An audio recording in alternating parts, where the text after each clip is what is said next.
screen still glows. A kettle cold, but my hand still goes. I'm off that range with a coffee stain. Clean mind, sharp eyes in the moonlight train. Order stacked like cards in the deck. I wait my turn, I don't blink yet. One clean setup, that's the code I live. Half asleep, but I got more to give. Hear that tick, hear that pulse. Feel that pull in my bones. I came this far for the long game. I won't leave it alone. London calling, London calling. I'm up for the open. London calling, London calling. I want that moment. Trade clean, trade smart. London calling, London calling. I came to earn it.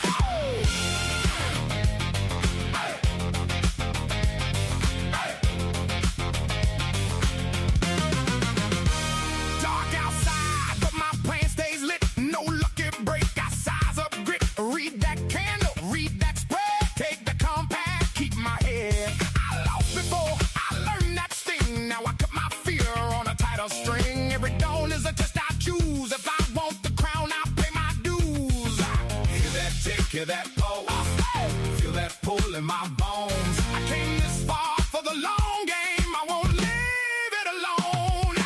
London calling, London calling. I'm up for the open. London calling, London calling. I want that moment. Trade clean, trade smart. London calling, London calling. I came to earn it.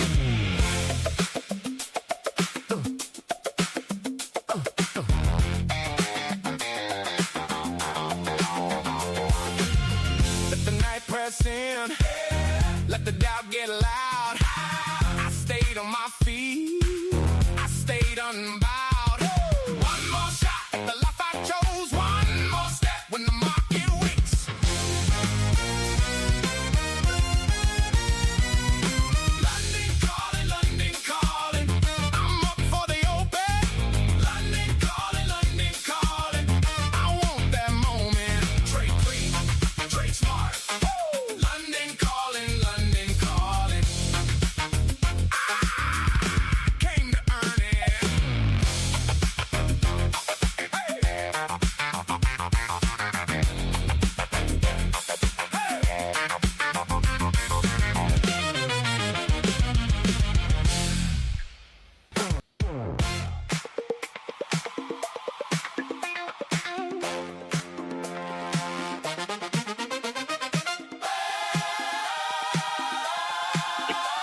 Come on. Come on, come on. Come on, huh. Hey. Come on.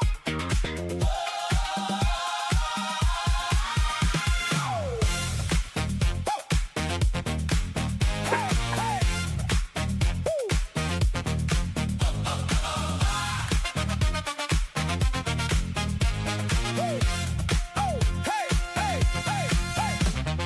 First bell hits and the floor goes hot. Screens start flashing, don't miss your spot. Price line moving like a stray bullet round. Keep your hands steady, keep your feet on ground. Order stack up, then the slip away.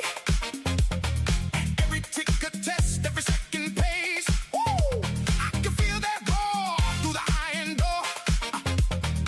Everybody praying for a little more. Hold your breath now. Read the tape fast. One wrong move and it won't last. Open fire. Open fire.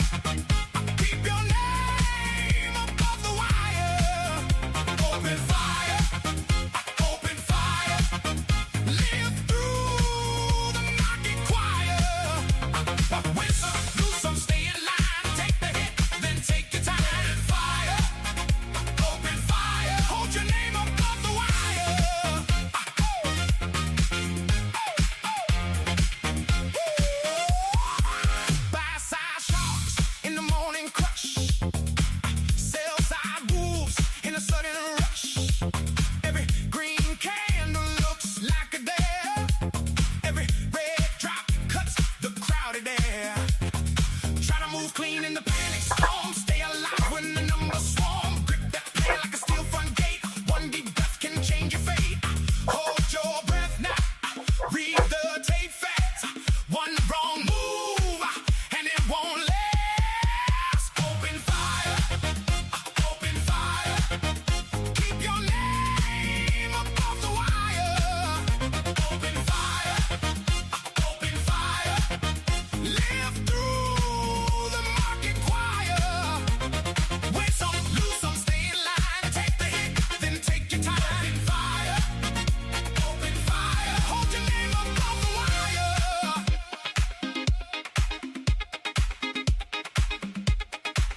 Come on, come on, come on, come on. Come on, come on. Congas roll.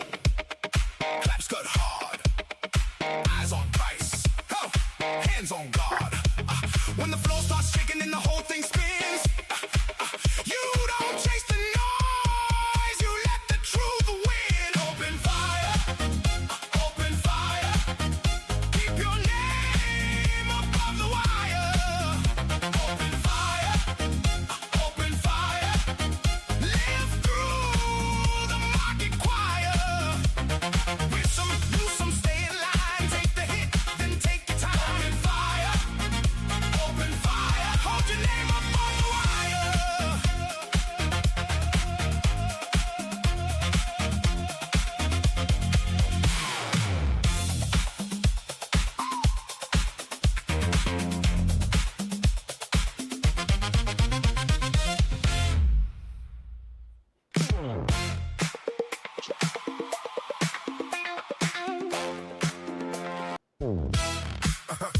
Step up, step up, step up.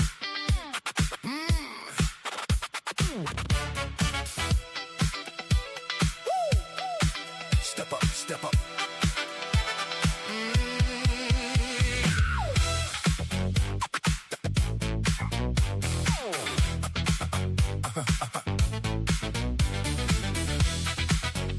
Step up, step up, step up. Saw the screen glow green. Thought I had the code. One tap, one grin. Then I doubled my load. Borrow time, borrow pride. Pushed it to the edge with my finger on the slide. Fresh white shoes on a shaky floor. One more click, I was asking for more. Big talk, big ring, thin as smoke. I was dancing with fire and I felt that choke. Heart in my throat, hand on the wheel. I kept saying maybe, like maybe it was real. One more swing, one more spin. The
can do. It puts on a diamond face, then it runs right through you.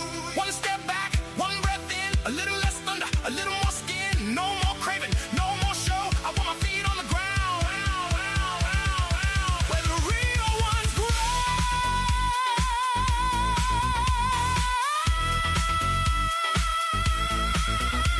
Bet it all, bet it all, bet it all, baby. Bet it all, bet it all, bet it all, maybe. Ride too high, burn too fast, cash in my pockets, gone in the blast. Bet it all, bet it all, bet it all, baby. I burned my lesson, now I know. Bet it all, and watch it go.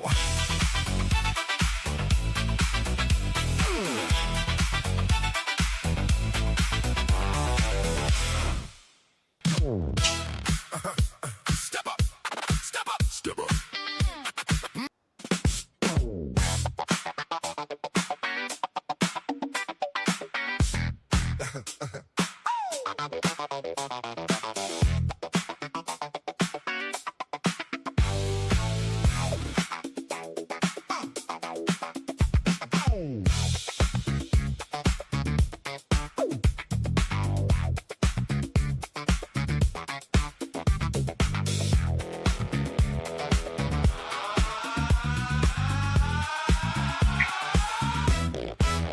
I was green on the screen, had the whole thing planned. Then the tape went wild like a brick in my hand. It got kicked as it got ripped right off the floor. News bomb hit fast and it kicked my door. I had a clean little run, I was making that climb. Then the whole board flinched in a blink of time. Hold that line, don't go too soon. Black ink brain in the trading room. Take the lick, keep the frame, same old game. Stay in the game. Funky stop, take the blow, don't drop. Funky stop, ride it out, hold your spot. Funky stop, when the market shakes. Funky stop, stay till the turn breaks.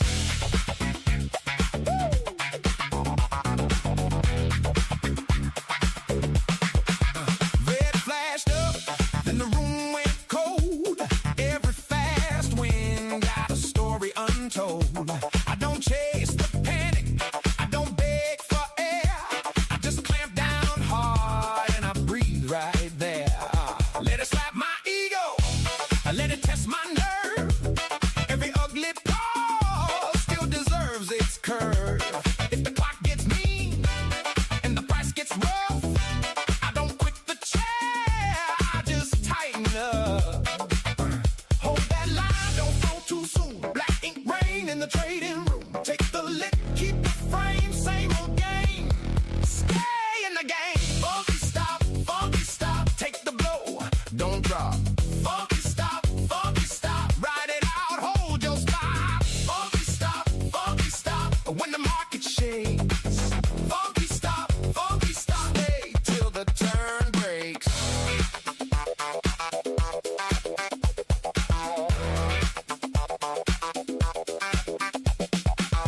Maybe later it clears, maybe later it flows. Maybe the hard stop is the lesson that grows. I've been bruised before, still I came back mean. Nothing stays broke in this money machine. Funky stop, take the blow, don't drop. Funky stop, ride it out, hold your spot. Funky stop, when the market shakes. Funky stop, stay till the turn breaks. Take the blows, stay in the game. Take the blows, wait on the flame. Funky stop.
told.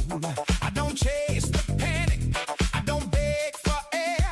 I just clamp down hard and I breathe right there. Let it slap my ego, let it test my nerve. Every ugly pause still deserves its curve. If the clock gets mean and the price gets rough, I don't quit the chair, I just tighten up.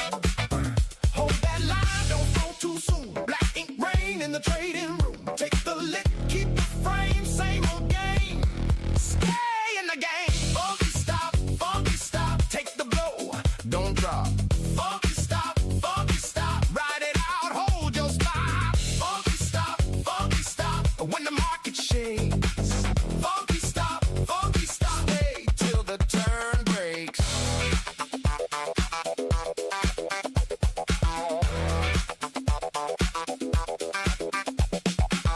Maybe later it clears, maybe later it flows. Maybe the hard stop is the lesson that grows. I've been bruised before, still I came back mean. Nothing stays broke in this money machine. Funky stop, take the blow, don't drop. Funky stop, ride it out, hold your spot. Funky stop, when the market shakes. Funky stop, stay till the turn breaks. Take the blows, stay in the game. Take the blows, way on the flame. Funky stop.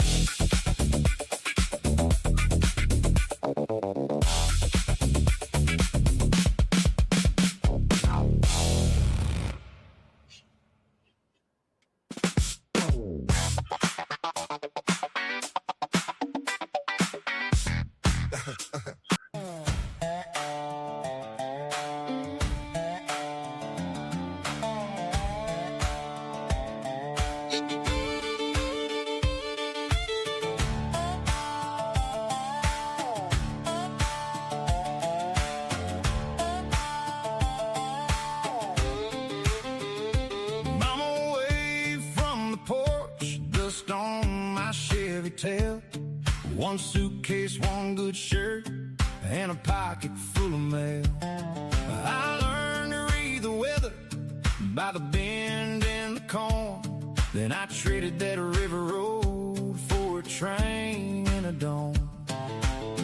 Taller buildings, harder eyes, cold cash, cold skies. I held my breath, I held my ground. Then I heard that city sound. Boots in New York, heart still small town. I bet on my name and I never back down.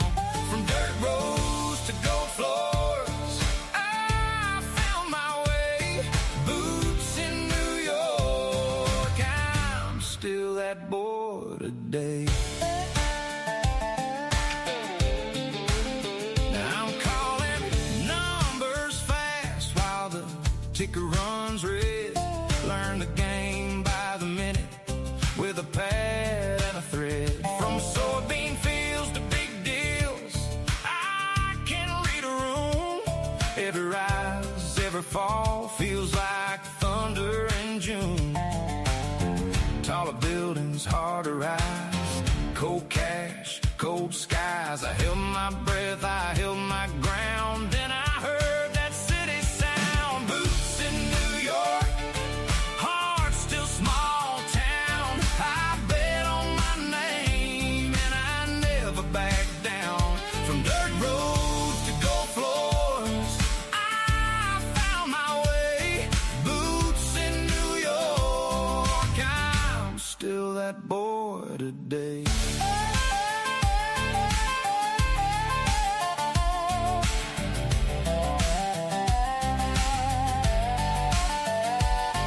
Back home they still call me son, still say don't forget where the fields meet the sunset and the nights get wet. So I keep one foot in the past, one on the floor. Every win I bring back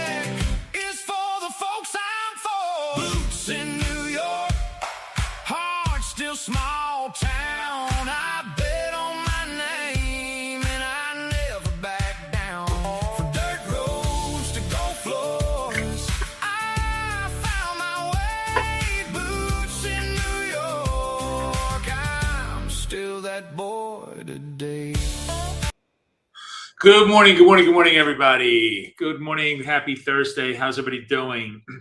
Just wanted to open up the session with just a focus on scalping. I'm trying to scalp both gold and NASDAQ, so it's really impossible for me to talk and trade at the same time because I got to keep track of two screens.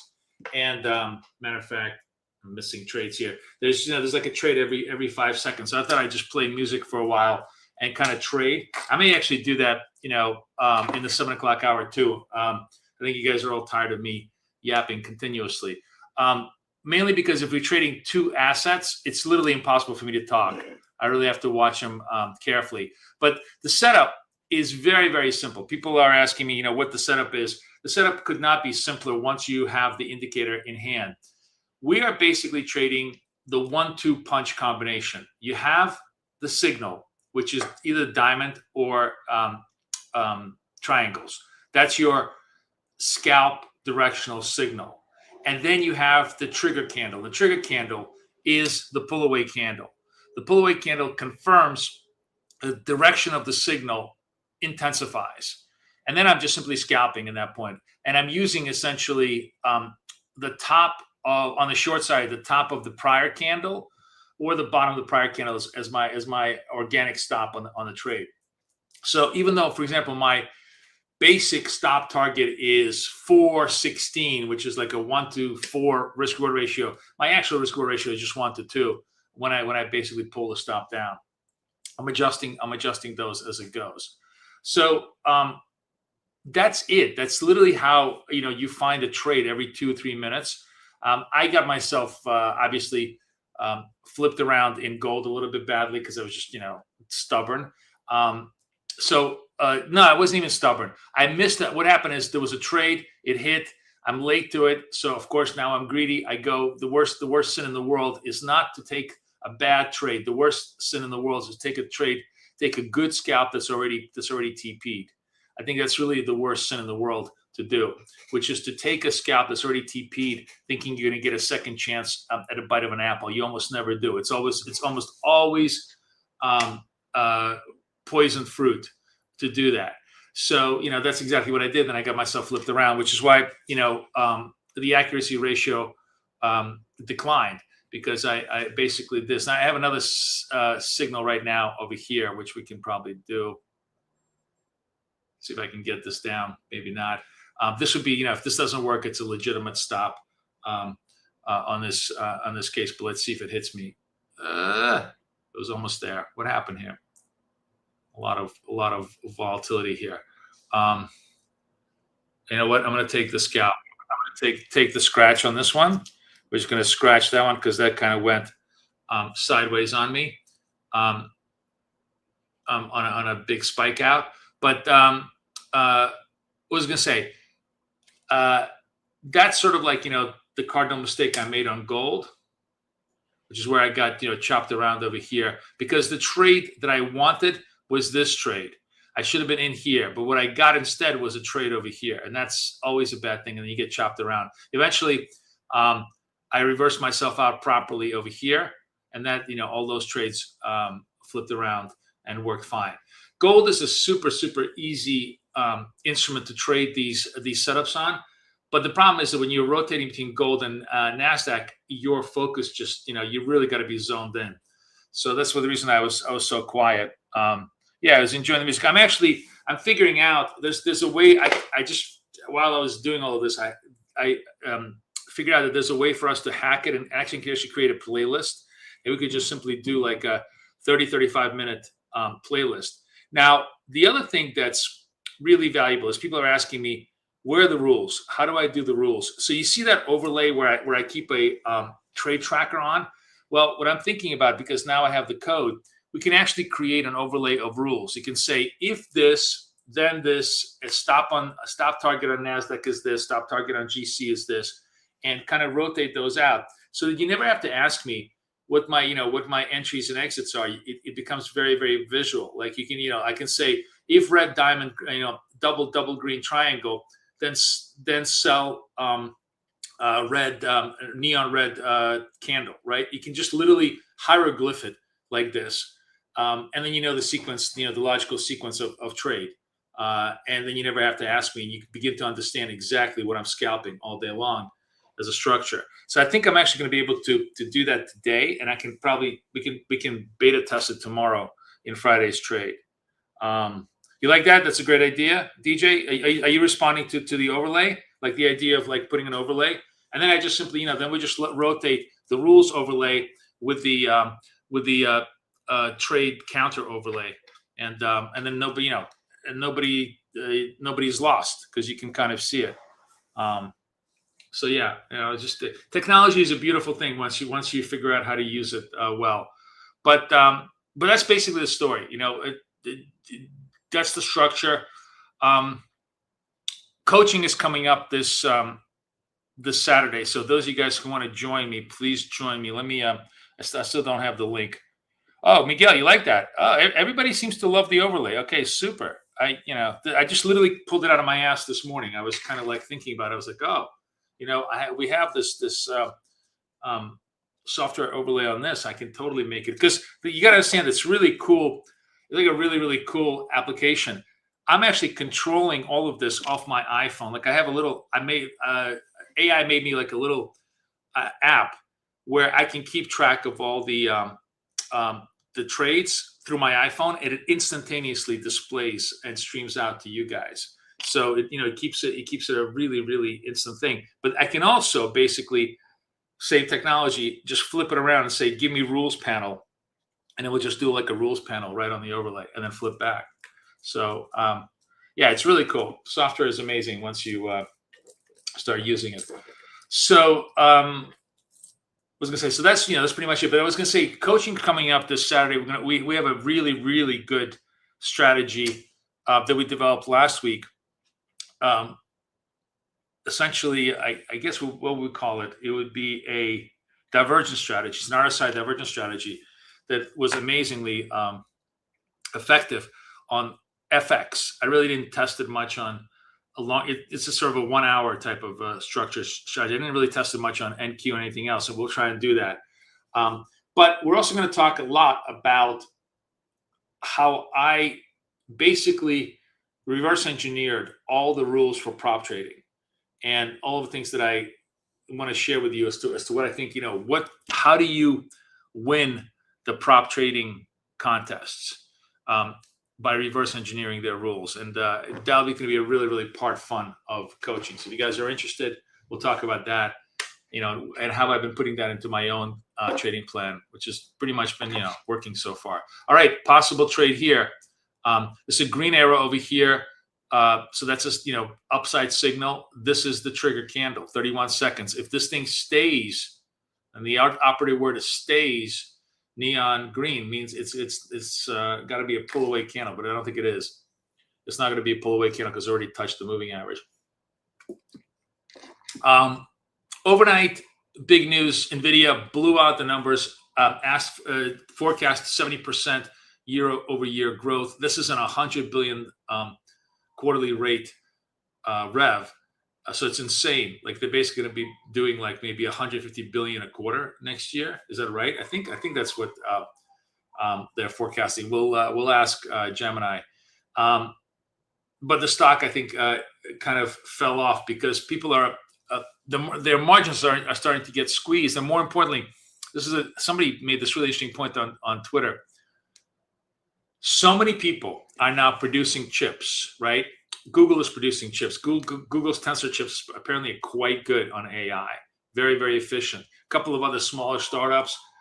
Maybe even Apple is going to get into silicon chips, because there's this whole idea that you could do low-level inference, like basically 90% of sort of very, very useful AI, literally on your iPhone, if you have the right low-power chip. Like, it doesn't have to write Shakespeare for you. It's just going to tell you, how to do laundry properly or whatever the fuck it is that you're asking your iPhone 90% of the time. So, there's thought that maybe Apple is going to get into this game on a hardware point of view. And, that's kind of interesting. But the point is, all of that is creating lots of competition for resources. The production facilities for chips are just, backed 2 years forward. and that's cutting into NVIDIA's, because NVIDIA doesn't manufacture anything, so it's cutting into their production costs, and that was the knock on the stock. But regardless, that it pushed Nasdaq from 29.0 to 29.6 effectively over the last day. We're trading 29.6. That's the top of the end of the range. We had a pretty significant, really shockingly strong sell-off all the way. The sell-off happened here. Let me show this to you. Where the hell was it? Why don't I see the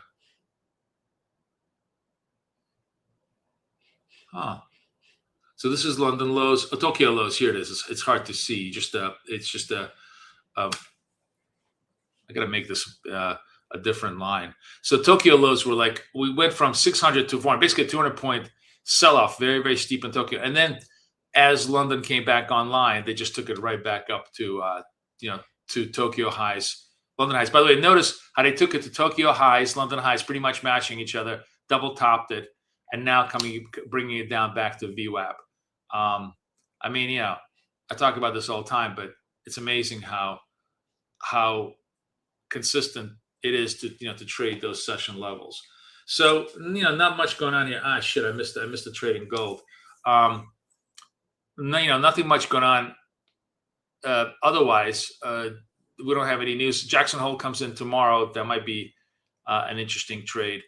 But we're sort of 29.5, 29.4. That's the baseline for NAS. Gold also had run into 4,700, then came right back down, but also nothing serious, just down to the 46.5. Bottom line is everybody is relatively stationary. The only thing that's negative is that fucking oil is back up to 82. It had this hope that it was going to come down to below 80, but they're holding bid, and that's just the pimple on Nasdaq's ass at this point, because that's what's keeping everything bid. Look at the 10-year 465, 467 can't break the 4.6 level. The 30-year basically at 520. Like all of this stuff is just not supportive. This comes down to 5. This comes down to 4.5. This comes down to 75. It's a $30,000 market, but we're just not there. Oh, I got gold. Hang on a second. Gold has a sell, so I think I'm going to do a sell. Nah, this.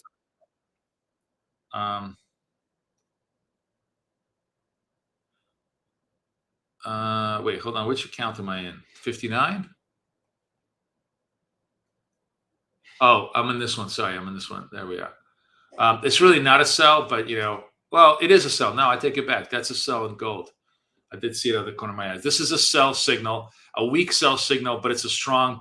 It's a neon red pull away candle, so worth a shot, worth a trade. So we're short this. I trade this. My opening gambit is a 4-1, right? But what I'm basically doing is I'm going to press it over here on the stop over here. Come on, get me done. And we're done.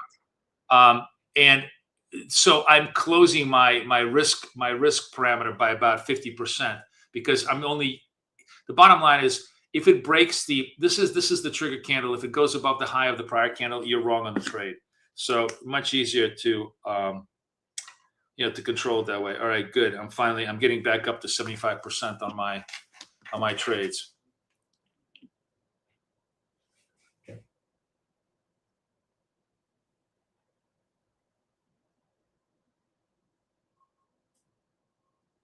You caught that sell-off, Cuba? Good for you.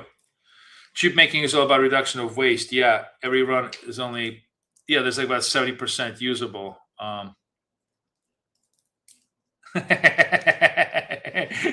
This is true, DJ. This is very true. This is probably the truest thing anybody said in the stream. I think this is very true. Absolutely. No arguments from me, my friend. All right, let's go look to MNQs. Let's see what we're doing here. Nothing over here. There was a trade here too. Again, you see how difficult it is to. This is really entertainment trading. I'll be honest with you guys. When you're trading two assets, you're not really serious. You're not serious. You either trade gold or you trade NASDAQ when you're scalping. But you're trying to trade both. It's just for entertainment purposes. It really is. I cannot be serious in terms of. It's basically to demonstrate the trade mechanics for you, because there's no fucking way I would ever do this on my own account. You want to trade one product, just even if it's like gold hour. It's going to be the golden hour. I'm going to trade only gold. I'm going to trade only NASDAQ, because you got to switch levels, switch screens, switch structures, and you have like 10 seconds, 5 seconds to execute your trade when you're scalping. That's way too many switches to be effectively successful at this thing. That's why I always say, one instrument, one trade. But but it's fun, right? So you see lots and lots of. You see me put up a lot of trades. I think, how many trades have I already put up? What do we do? 8 trades, right? 8 trades. It's not even been half an hour. But that's just simply a function of me fucking around. It should be 4 trades, quality trades. It'd be better to have 4 and 0 than obviously 6 and 2, right? And that's the errors you're going to make by doing multiple structures. But I'm going to do this for like another hour, and then we're probably going to switch directly to NQ to trade. It's just always proves my point. There's just certain points I keep constantly proving by making the same errors. Don't chase a trade that's already made. Don't size up, as a response to losing, and don't flip accounts, which is what I'm going to do right now. Sell on gold. Again, secondary sell over here, which against this particular, so they're going to stop against this. I'm going to move my risk over here. All right, so I'm late. So like this whole entry, this would have been done 29 to 28. I would have already done this. Now I'm late on the entry, and the trade is probably not going to work, right? So again, like these are all. Watch me make mistakes so you don't make the same ones.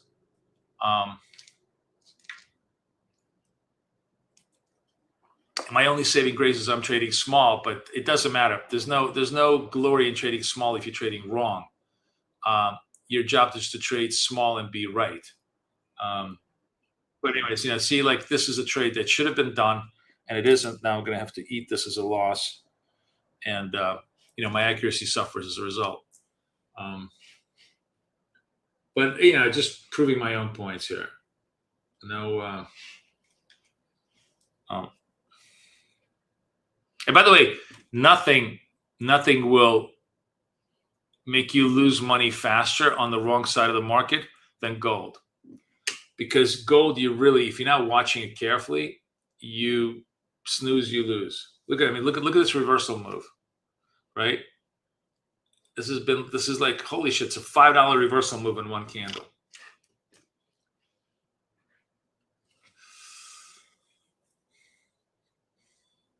It's like riding a Bronco.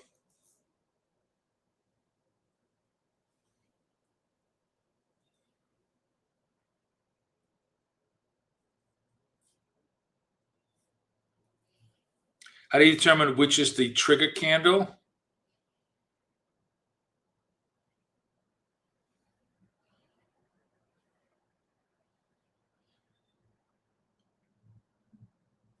Yeah, we trade every day, AKS. Here we go. So this is the signal. The trigger candle is always neon, right? So we're going to trade gold now.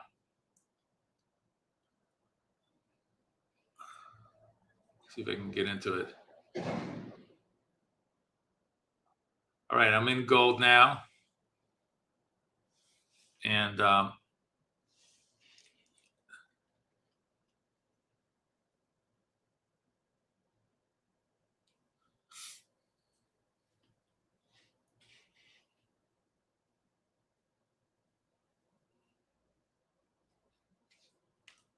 see if I can get into this trade.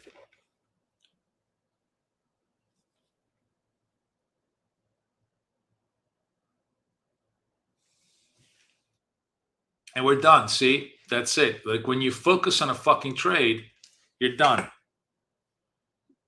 When you're dicking around, you're not. So, and the other frustrating thing, this is the other frustrating thing, is I'm trading gold, right? And then you have huge FOMO because you see, oh, here's a nice clean setup this is a beautiful clean setup in NASDAQ that you could have easily made money on too. You're like, oh, I want to make money in NASDAQ, but no, you missed. The greatest philosopher, modern American philosopher, is oh my God, now I forgot his name. Holy shit, I can't believe this is Alzheimer's coming back to haunt me. Thomas. Oh, motherfucker. Oh my God. Stanford. Oh my God. Now I got to go Google it. Thank God. Hang on a second. Oh my God. I can't believe I forgot his name. Black.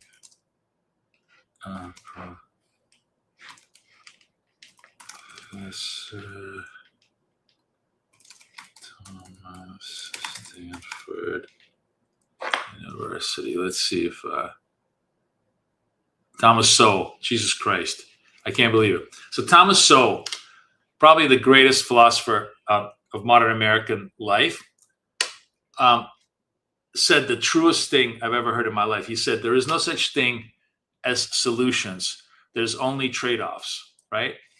And we always want solutions. So I want to win in gold. I want to win in NASDAQ. No, this is like success is all about understanding where the trade-offs are. So you trade one or you trade the other. You can't trade them both. Because you just don't have the bandwidth to trade them both. So as a perfect example of this. Anyways, gold is done. But I think, I think I'm going to be done with gold. I think we're going to just simply focus on NAS and look for those trades. The other problem is FOMO, in a sense of like, you could be in NASDAQ now for the next 20 minutes, no signals. And you're like, oh, fuck, there's no signals. Let me go take a look at gold. That's another path to self-destruction. And there's just all these little passageways that have nothing to do with the strategy that are there to basically take you off task. Sorry, guys. Oh, God. And that happens all the time. All the time. Like 90% of the errors you're making have zero to do with trading and everything to do with all the other shit that's going on around you. And I'm just going to try to point out as many of them as possible.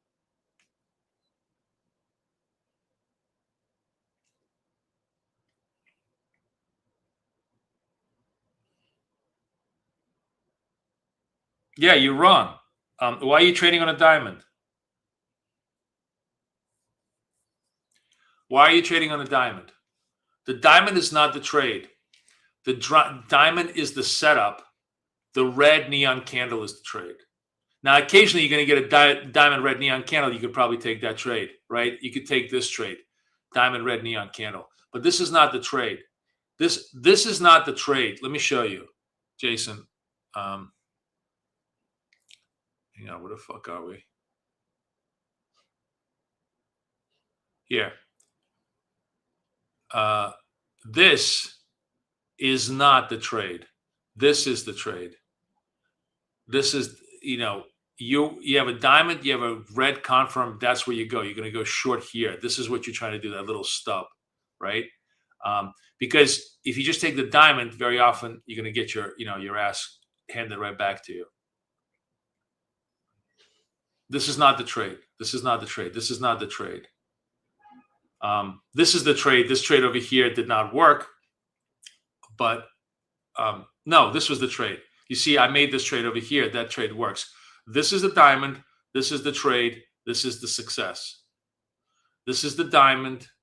This is the trade. This is the success. This is the triangle. The next neon will be the trade. And hopefully that'll be the success.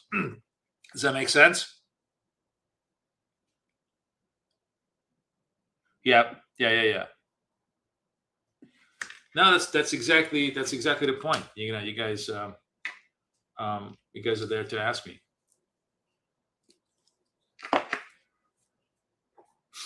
All right, let's see how it plays out here.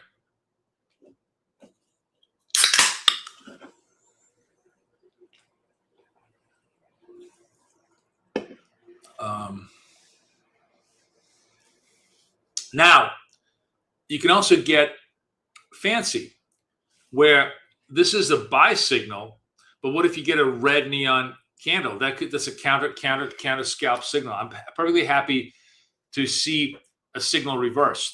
I'll take that too, because it tells me that the buyers have failed badly. What we're looking for is temporary shifts in the balance of power, right? We're basically trying to figure out who's got the power, and we're trying to ride that power to profit. It's literally, we're just playing politics with the market every minute of the day. Scalping is the ultimate political whore game. Whoever's got the power in that particular minute, that's what we're trading. Like,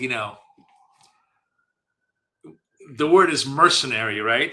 Which is just a polite way of saying you're a whore for money.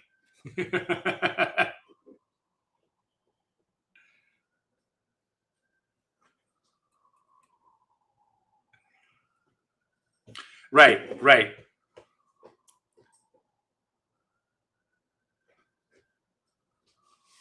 All right, Cuba. See you later, man. Okay, so here's diamond. Possible trade, right? If this neon stays here, we're gonna trade this to the downside. How many trades do I do a day? The right answer is between 4 to 6 an hour. Okay, and then it's just however many hours you want to trade. We're doing between 4 to 6 scalps an hour. 34 seconds on the clock. We wait for the close. The other obvious thing is you have to wait for the close. It's not a candle until it closes. It's just an indication.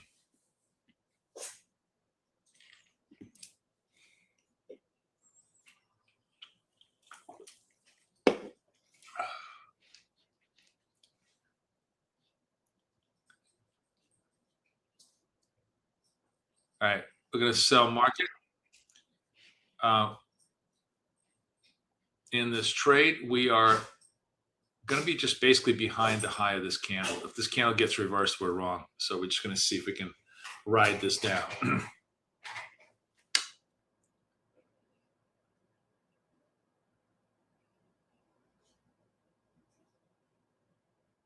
And we're done. That's it. It's not complicated.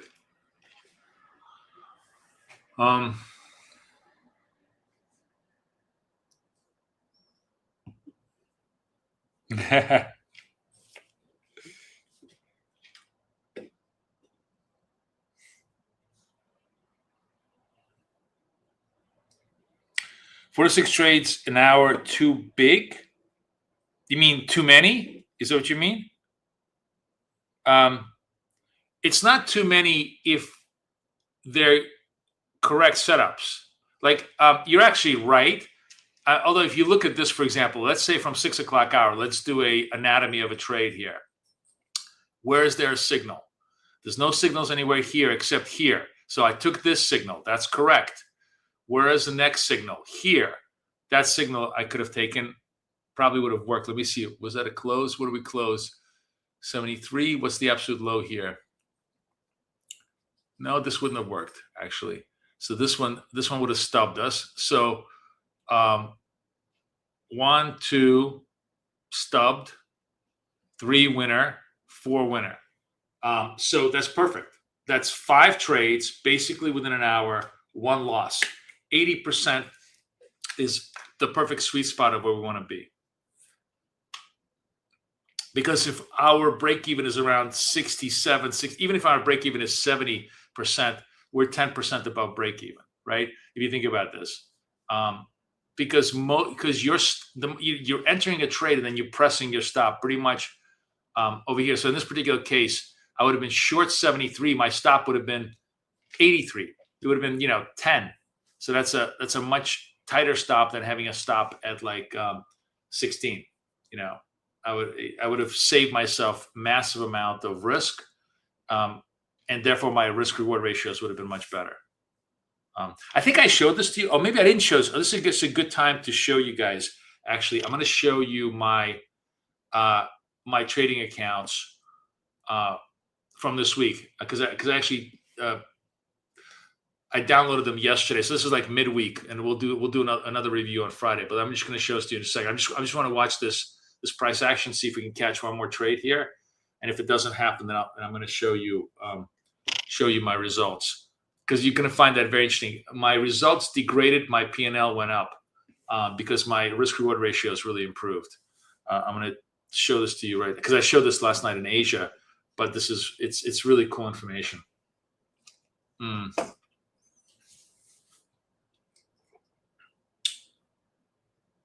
All right, just chilling, waiting for this. And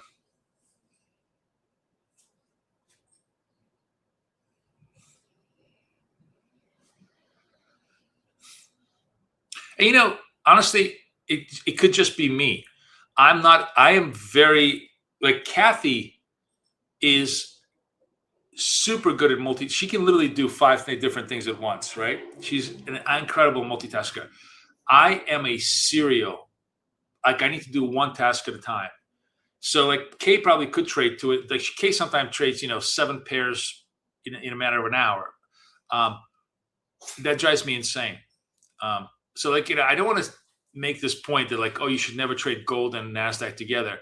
If you have a serial personality where you're sort of monochromatic in your task orientation, where you got to go from one task to the next, you definitely don't need to do it. It's the honest description is that this is a terrible, terrible setup for my personality to be able to trade both gold and NASDAQ. There are guys, I know guys, not my friend Austin, but oh my God, I forgot his name too.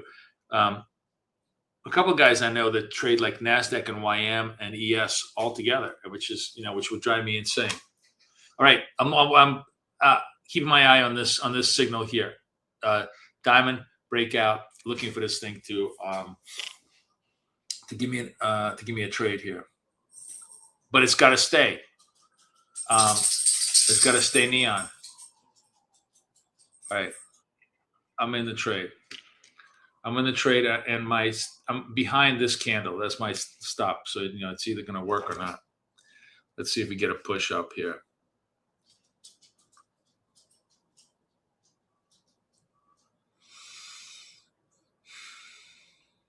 604.75 is my target.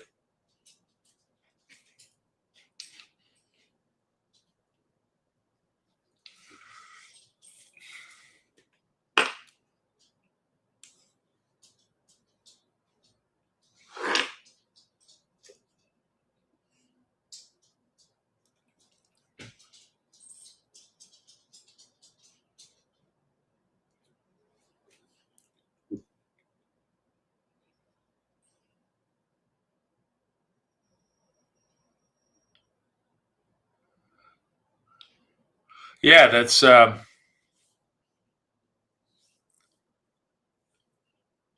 I don't copy trade. Matter of fact, part of our philosophy is, and you'll see this much more in the New York hour when I'm going to do a lot more of this, is we actually rotate.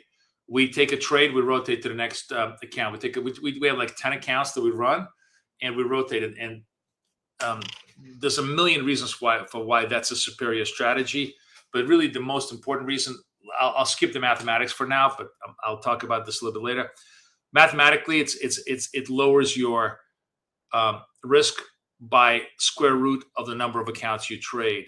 So, just if you trade 9 accounts, it will lower your risk by 2/3 because you would divide it by let's say your risk was $1,000 per account in terms of projected. Like your strategy is going to draw down $1,000 today on a regular day. It would only draw down $300 because you're diffusing and diversifying your risk. That's the mathematics of it. But the real reason why we do it is because 90% of the way people blow up their accounts is they trade an account, they make a loss, they try to make it back, they make a loss, try to make it back, and we short circuit that whole very negative process by we trade win or lose. We're moving to the next account, so that account isn't touched for like 9 more cycles, and then by that time you are much more relaxed. you're not going to be banging that account like to its natural death. Kathy only comes on 8:45 Mondays. She does not trade live. She actually does trade in her private room. And if you guys, it's all part of coaching. Her signals are coaching exclusive only. So I'll put that again. That link is coming up probably by tomorrow. We should have it ready, and I'll be able to to get it for you. If you guys are interested in her signals, I actually just tested like she's testing her Telegram room right now. It looks really good. She's banging away signals into my watch right now because I'm the only person sitting in that Telegram room, but it looks good. All right, we're stuck on this. This trade looks like it's going to die out on us, but it's a very tight, low risk trade. So if it doesn't work, it's only a 10-point clip against the 4-point target. So not that bad.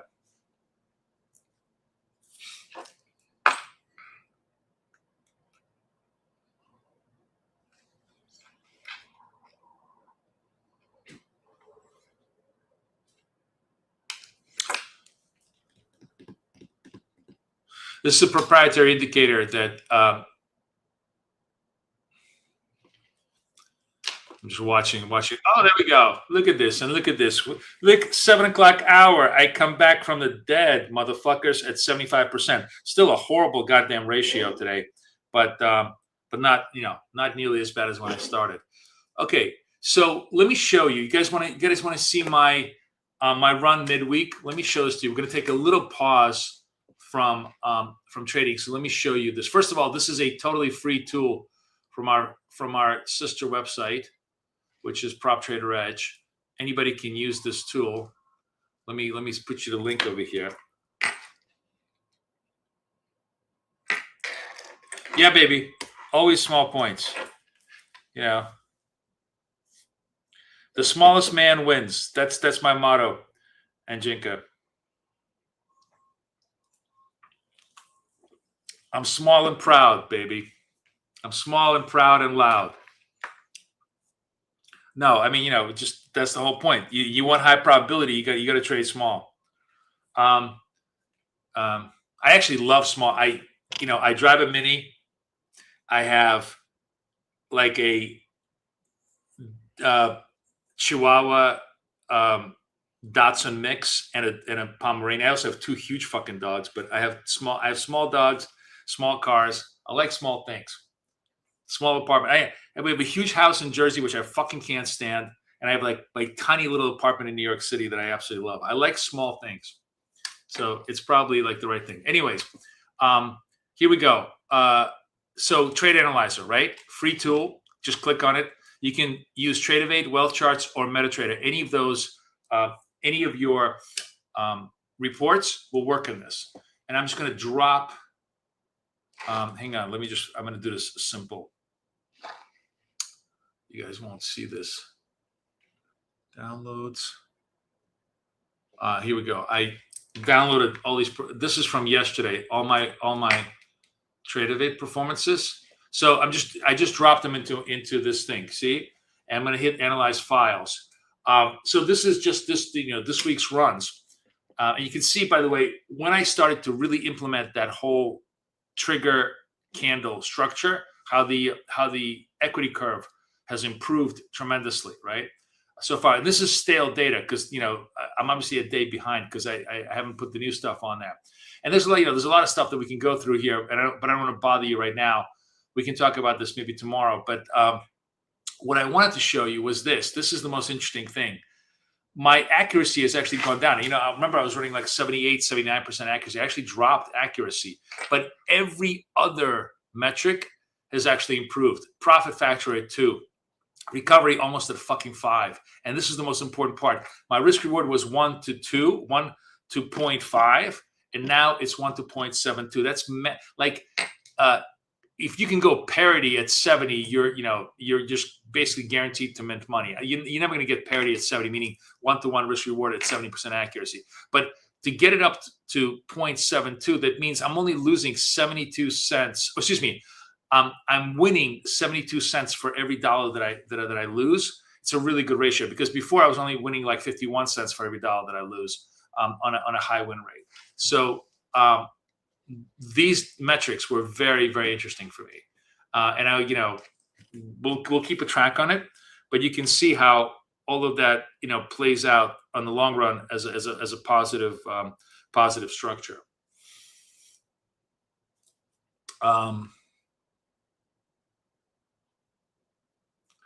Okay, we're back to scalping. Kind of a choppy ass market. Really nothing much going on here today. See if there's anything on the news.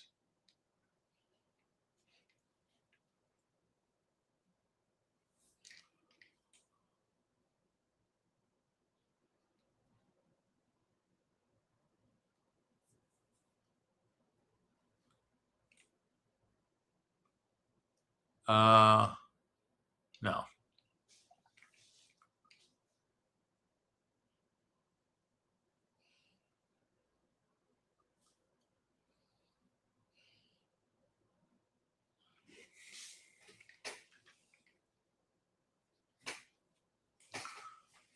Okay, nothing much really going on over here. This is, very choppy price action. By the way, pretty toxic for our structure, because as you can see, there's very little continuity. We're, our whole job is to trade continuity, and we, when we don't have any type of continuity, which means extended expansion, we don't really have good trades. The whole essence of the neon candles is that they're very often the precursor to continuity. So like we actually have a trade right now, 32 seconds. If this thing stays, we're going to go long again. We're going to try and trade this structure right now.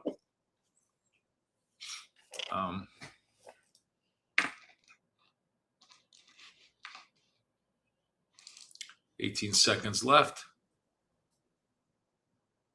See if I can get it. All right, I'm in the trade. 1850 is my target.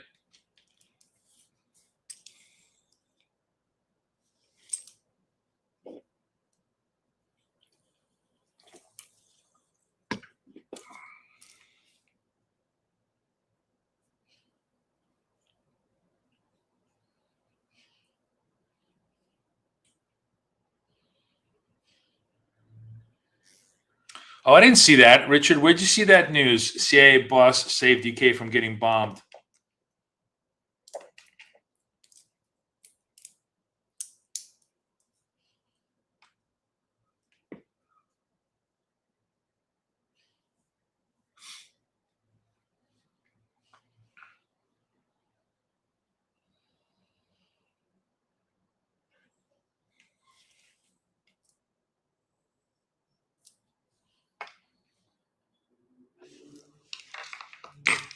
I actually would have tightened up my stop to right underneath this, because it breaks that candle. It's not a viable trade. We got to see if we get a little bit of expansion here. Now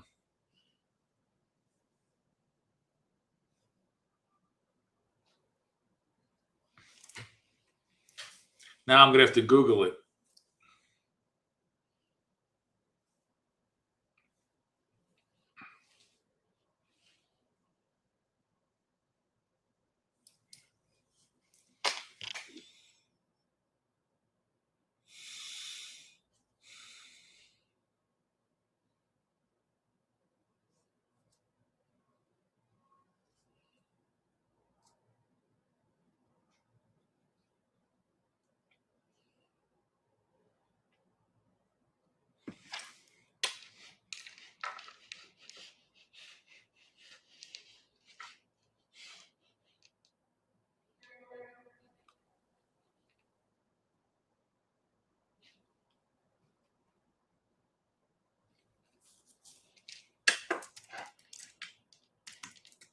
I'm Googling it.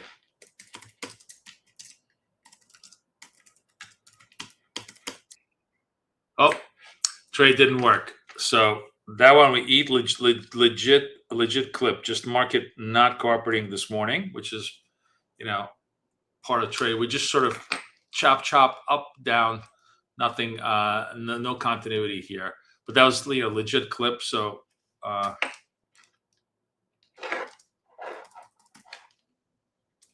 no complaints here.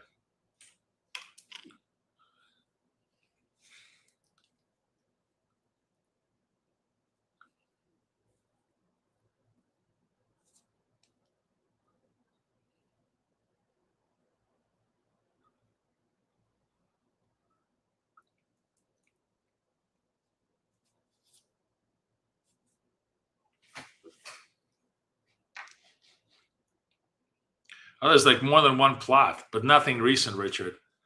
There's only one, you know, 206, 202.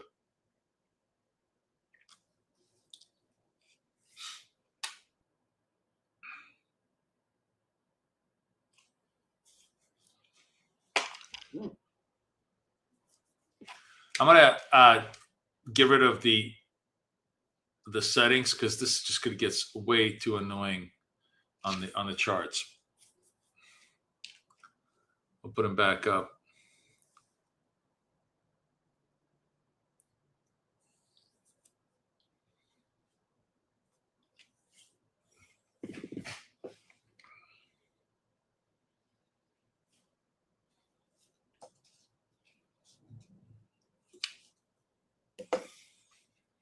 We're trading for our friends at Funded Futures or Funded Next, which have both futures and CFDs.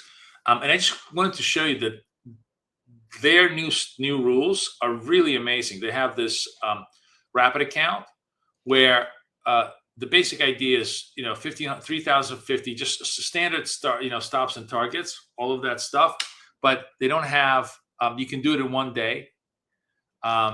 You have decent, you know, sizing. We never use any of these huge sizes, anyways, on the accounts.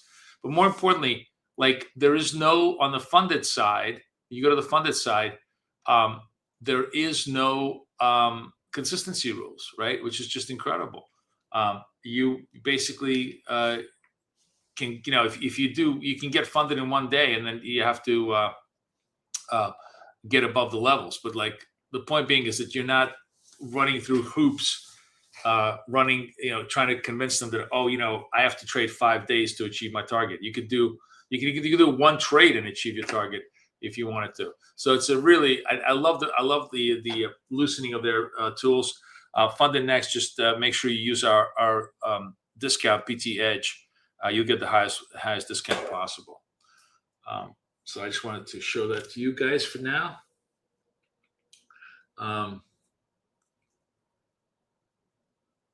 I'm just we know we're literally, like, if you look at the last hour, basically been 2620 to 25, like it's 70. It's like a 50-point range with very little directionality. We do best when we have directional slices. This is an easy slice. Even this is a modest slice, but when we have zero slices, when the amplitude is like this, when we're okay when we're like this, big slice, slice. But when the amplitude goes like this, which is what we're doing right now, it doesn't matter how it goes. It's just not enough movement up or down for us to make money.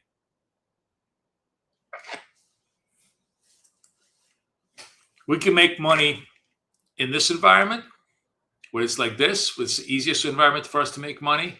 We can make money in this environment. Where we can't make money is in this environment that goes like this. That's the hard part, because we just don't have enough room up or down, you know, for continuity. And that's really what we're trading.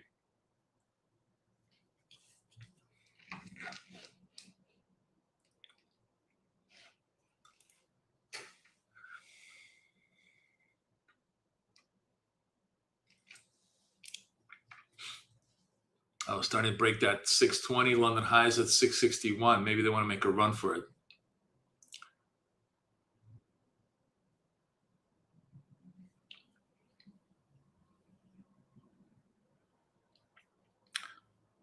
My setting is day trading. Yes, correct. Day trading for both. I just have both signals.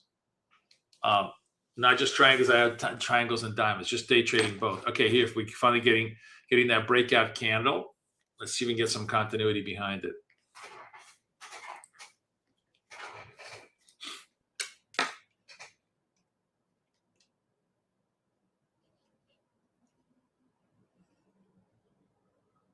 Come on, come on. I wanted to get into that trade. Right, we're in the trade.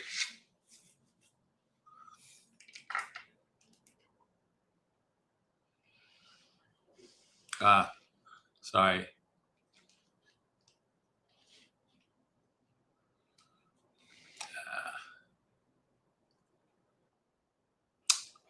Damn it.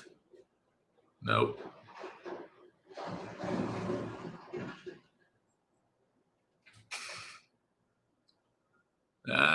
Nope. I'm going to get clipped again.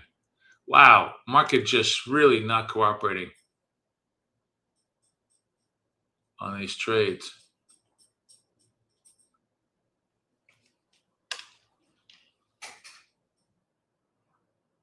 Wonder if this is a very wide stop, unfortunately, but I might have to just absorb. Where's the vol? Oh, the vol is 11. I'm not even watching the vol. The vol is 11. I do have to expand my stops. I was still thinking we're like in the 7-8 vol. I wasn't looking at the ATRs. The rule of thumb, the other overarching rule of thumb is that if your ATR, whatever your ATR is, you got to have twice the stop to survive it. And I've been trading with an under 10 ATR, so I really wasn't paying attention. And I was like, why am I getting stopped out on every freaking retrace? Because that's exactly what's happening.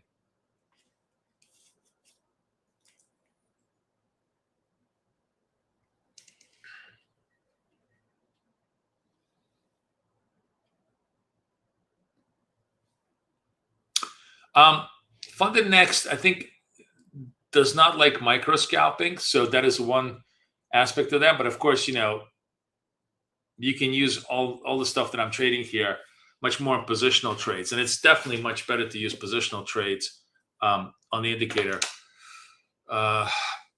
especially when they're giving you a chance to to get funded in a day, because you don't have to just bang away at small. One of the reasons we do scalping is because a lot of people want consistency rules. But if you don't want consistency rules, you can literally just put one trade on a positional basis. And the classical trade that you can put on a positional basis is green diamond, sort of candle trigger, and then you're trading underneath the big level, and you're trying to trade to the next level. And that becomes, instead of a small micro scalp, it becomes like a positional trade at 588 against 548, targeting 648 in terms of the high of the next level, and that's a much more easier trade to do, a much more gentle trade to do.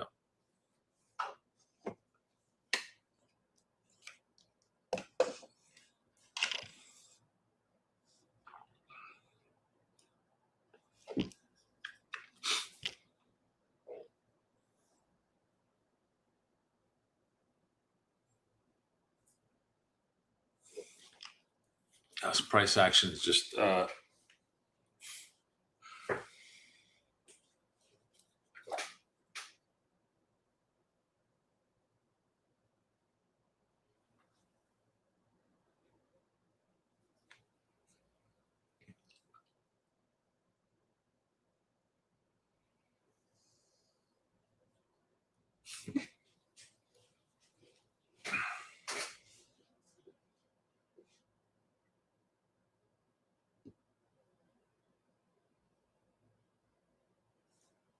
yeah, they do. They want like 30-second or hold. And generally we've been sitting here for like 3 or 4 minutes in this trade, right?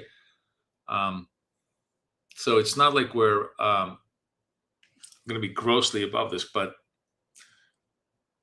that's also not, I want to resolve mine within a minute or two. Usually our trades should resolve within a minute or two. Today's price action is just brutal right now.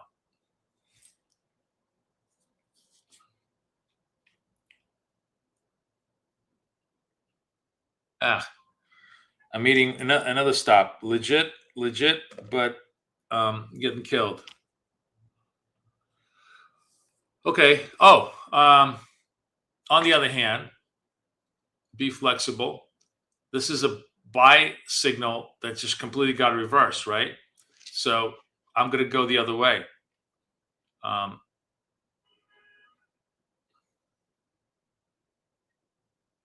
what happened? What happened here? Oh, it just.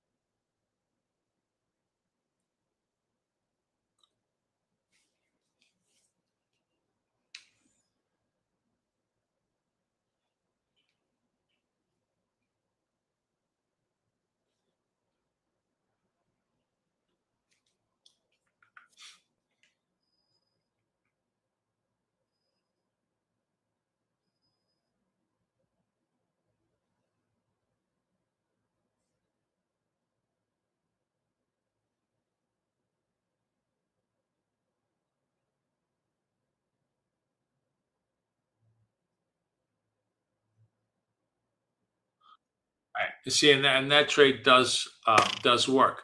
Um, and it, again, my point is that you will have things that will try your soul, in a choppy little market, that will drive you absolutely crazy. You could run. Generally, I try to, it's rare where I'm going to get 3 consecutive losers in a row, but you can see today we got 2 consecutive losers in a row, which is not like the other thing is I like how the tracker actually keeps the track, and that's ugly. I mean, that hurts you. This is the reason why rotating accounts is such a powerful defense against that, because you will inevitably in any strategy you're always going to hit negative bumps. If you're hitting all those negative bumps in one account, you're just you're eating dirt. Whereas if you're distributing across multiple accounts, it really doesn't matter.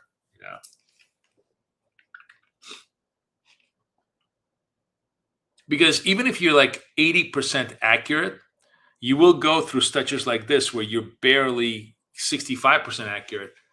That's just actually the very essence of statistics. Because because you're 80% accurate doesn't mean every 8 out of 10 trades you're going to win. What it means is there'll be stretches where only 6 out of 10 trades are going to be winners, and there'll be stretches where like 9.5, 10 trades out of 10 trades will be winners. We all love those positive stretches, but you're going to get negative stretches, and it's the combination of the two that creates that blended result. So you have to just be mindful, and the only way to avoid the intensity of all those negative stretches is to distribute them across multiple accounts. That's literally, like, visually and mathematically what we're doing. It's not that you're going to get stabbed a lot, but you're just trying to get stabbed once in the arm, and then stick the other guy, have the other guy get stabbed. It's a terrible analogy, but you know what I mean.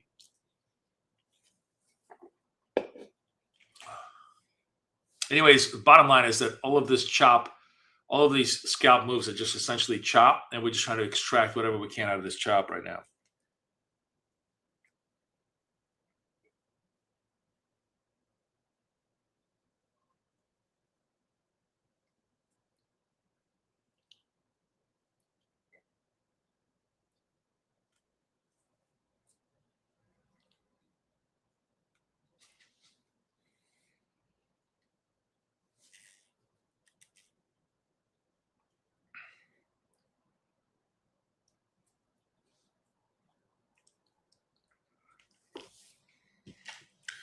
In my tell, the answer to that is accuracy, right? You try to win with accuracy, and also my stops are not, my actual stops are much smaller than they appear because I contract them as the trade takes place, right? So that's my maximum stop. That's not my actual stop. And as a matter of fact, my stops have gotten better, not worse, or and since I started trading this way. So, you know, you'll see as it goes.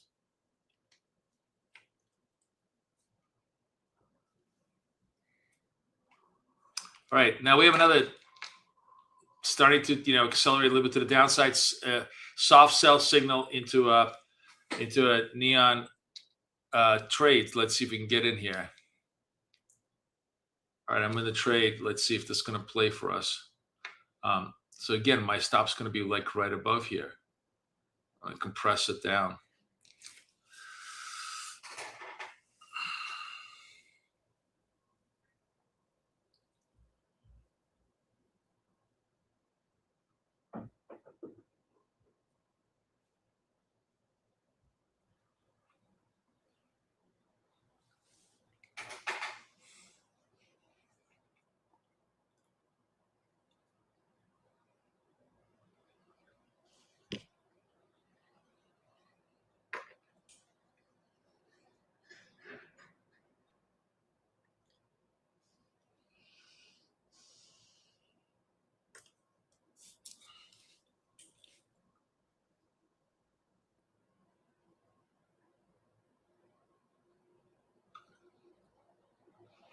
It's 10.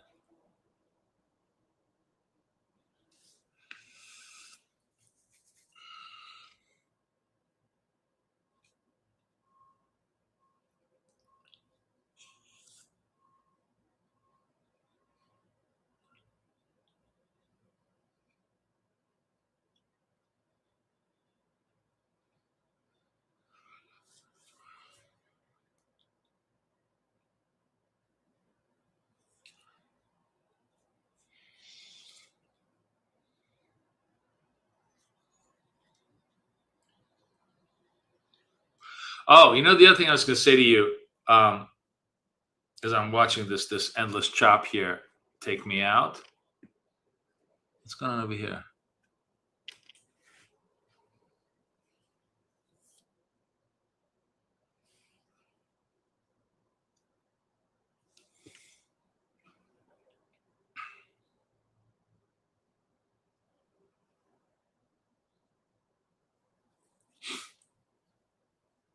Wow, you know, it's just like, you know, when we were trading, when we had the right environment, generally, you know, in like a really good environment, we like, remember on Monday, Tuesday, when I was trading, we had like 5, 6 winning streaks. As I'm looking at this thing, we barely have 3 winning streaks. Like it looks like a gap tooth market right now. It's basically 2 trades up, 1 trade down kind of a market. So interesting. Like, I actually love having the tracker here. It tells me how difficult the market is right now. Fortunately, this one works. I forgot. Did the other one? No, the other one did work. Yeah, we recorded that one. Okay, so that's another win. So okay, so this one adds, you know, to the win pile. But man, it is literally like pulling teeth today.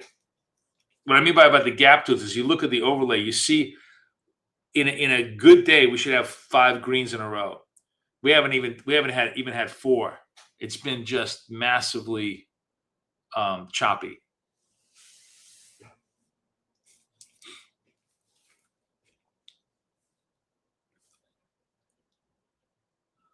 But you know, it finally resolved.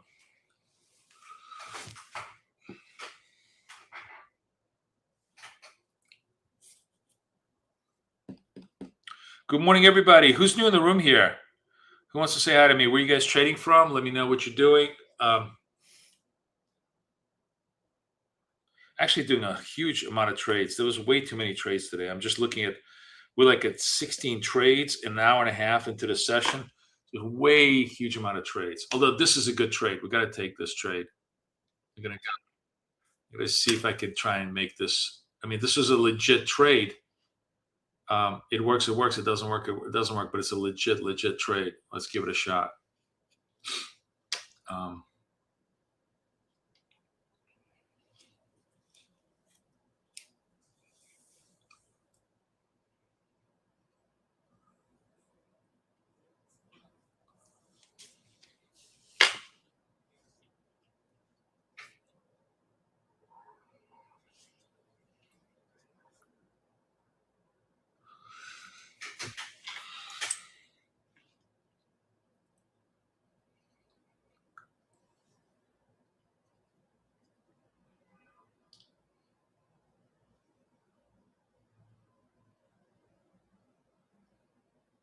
Ah, nice to El Retiro. Does that mean it's a retirement community?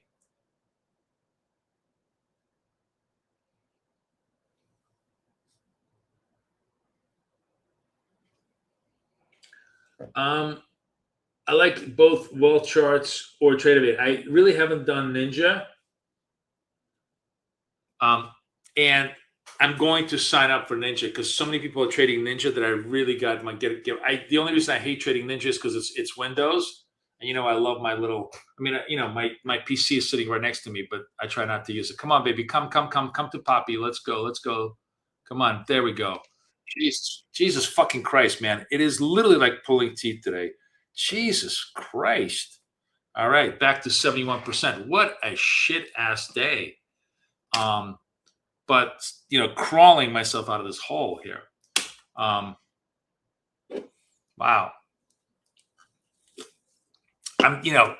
It's just a price action. I mean, just me. You hear me bitching. It's just a price action. We are finally starting to develop a little bit of direct. See, like this was like pulling teeth, but every trade was successful. Why was every trade successful? Because it was directionally angular. You see how we started to develop a nice angular direction here? It just took forever to fucking develop that angular direction. And the point is that the red neon candles will now we finally starting to really, accelerate the directionality. These candles will telegraph the direction for you. You can literally see it. Like as hard as annoying as this was to trade these moves, they were pulling you in the right direction, right? You see that?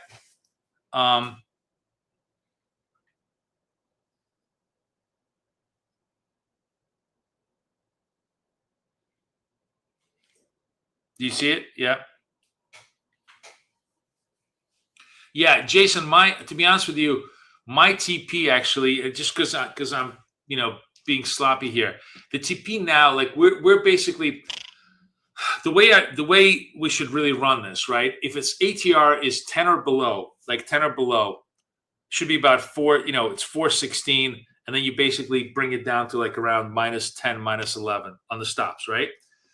Once we get into like the 12 or higher, the target should be 6, and the stop should be 24 wide. Like instead of 16 wide, 24 wide, and you bring it down.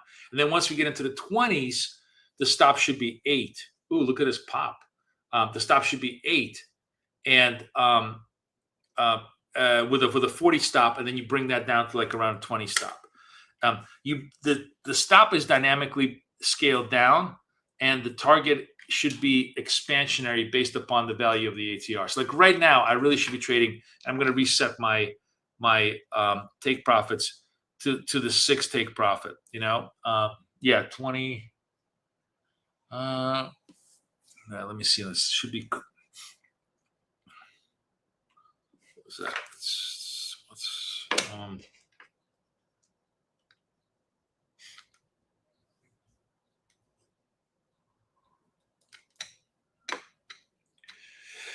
Excuse me. Oh. Oh, sorry, guys. Allergies galore. I'm gonna create a new one and make it 24.96.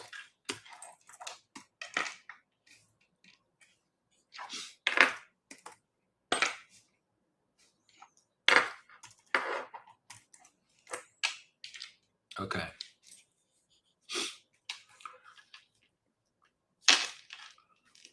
See, now I'm going to go to the 6 target because the vol is starting to to percolate above 10.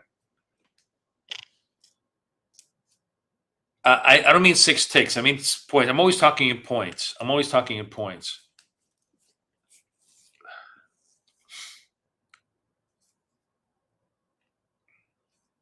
Wow, it's beautiful. It sounds great, man.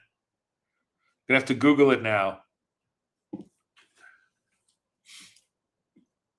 I'm always talking in points to make it easy for everybody, but obviously I'm setting stops and targets and ticks, on the platforms, right? Who was asking me?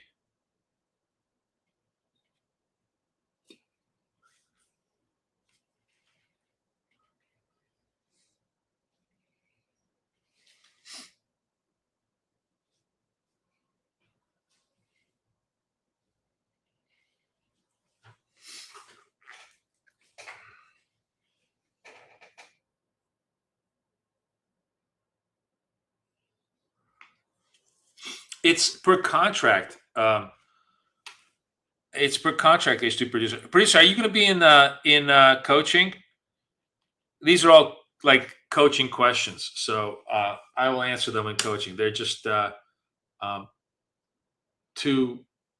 they take too much time to explain on stream.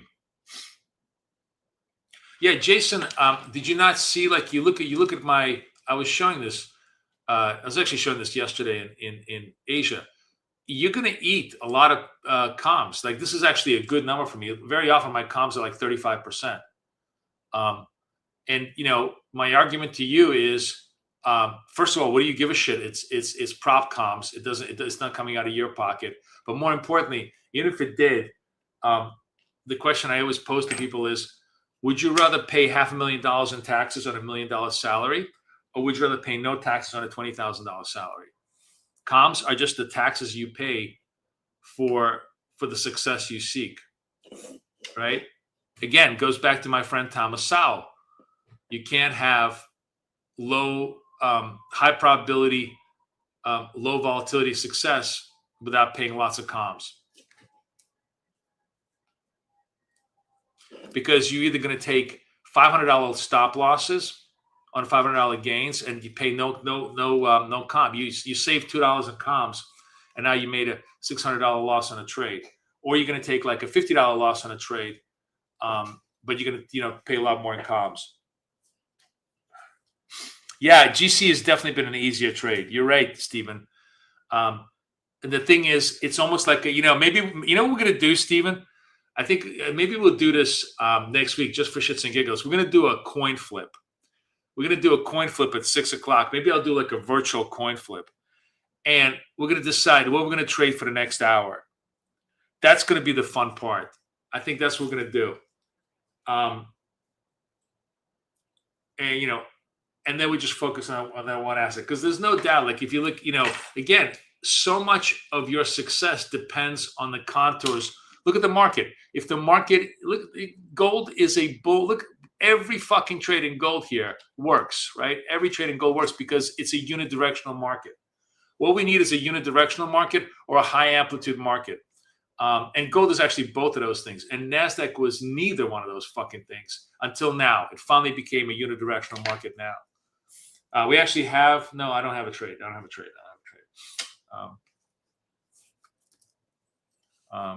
I mean, I suppose I could extract a trade out of this thing because this is a failure of the reversal signal here.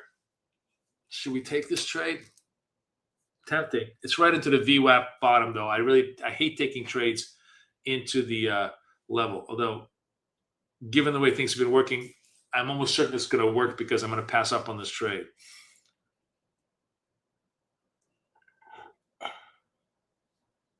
Yeah, no, that's it's a given. It's implied. I always make that point, Jason. You see my numbers. You see, this is actually a good week. Usually I'm at 35% commission. Past the prop is no longer in play. It's been folded into coaching. So it's coaching is the new past the prop, Matthew.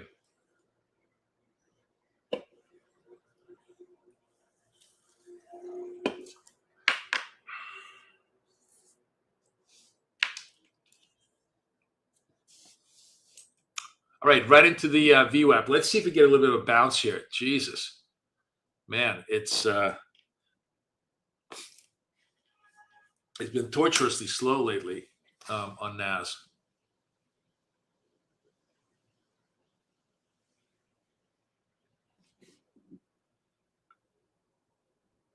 You've been trading gold, Stephen? Oh, hey, sorry, there was a gentleman from Kansas. I totally ignored you because we just got off topic. Who's the gentleman from Kansas?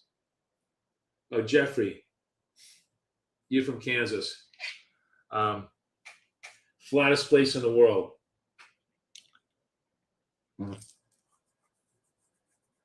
Although I was in Florida this weekend, and there's just no flatter place in the world than Florida, man. I was just, I was in Boca. There's 1,000 guys in the room here from Florida, right? There's some guy. Are there guys here from Southern Florida, like from Broward or Dade, in the room today? So I'm driving like 6:30 in the morning down Glades, and just thinking, if you're like, you need to be familiar with Florida. You need to be familiar, especially with Southern Florida. But like Glades Road is an 8-lane road. It's basically just the central road in this town called Boca Raton, which is nothing special. It's just a town in Southern Florida, nice upper middle class town, so nothing special about it.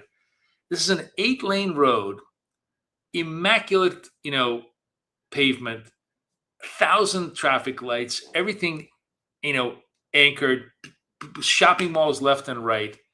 I'm just thinking, man, you can't, like, if you live anywhere else in the world, you just can't appreciate at how great this country is. Like, it's just this stupid, obvious thing that we all take for granted at how much infrastructure, how clean, how perfectly ordered, how organized everything is in this country. And there are thousands of highways across the world. There isn't a highway in all of Africa, like a major highway in all of Africa, that's half as good as just a basic road in Florida. We really take this country for granted. Anyways, that was my patriotic moment when I was driving down Glades Road. The only discount is Edge. All the discounts are Edge or PT Edge. CRM could, but like it's really NVIDIA that's kind of driving everything. And honestly, nothing is really driving. As you can see, whatever news has been there, it's already been just absorbed. I think what's really, driving the market nuts is that yields are not cooperating. We're at 18, we're at 6.7. We're not really dropping lower, and fucking oil is back up above 82.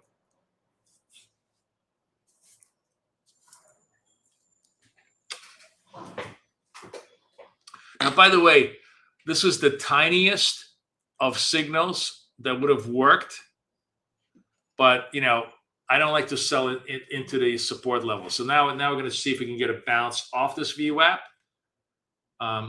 or a failure through the VWAP. Either way, London low is at 537. VWAP is at 544. Let's see if we get this 8 o'clock bounce. Yes, one word. No, that sucks balls. It sucks balls today. We really, I fucked up, multiple trades, and no, I'm really not happy with the numbers today, especially for the kind of like negative risk reward we're running today. But it's a couple of hours. That's the other thing is you got to remember is it's just an hour. Like this could reverse to like an 85% win rate in a couple of hours because we catch a unidirectional move, and it's just boom, boom, boom, boom, boom. So that's the other reason why you want to rotate accounts, trade small, and not take any single trade seriously, because markets change super fast.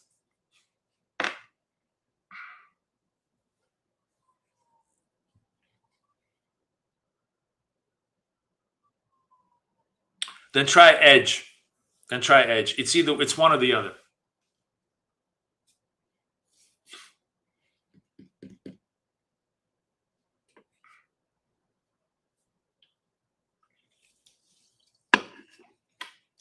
All right. This is my little rocket ship. It better not die out on me. 15 seconds left. I'm going to try and get into the trade. Nah, I can't get into it. Am I going to get into it? It's not letting me come in. Oh, I'm in. All right, so I'm in the trade. I like to just, if at all possible, always try to be on the bid. Sometimes you don't get that lucky, and I want to be underneath this second candle.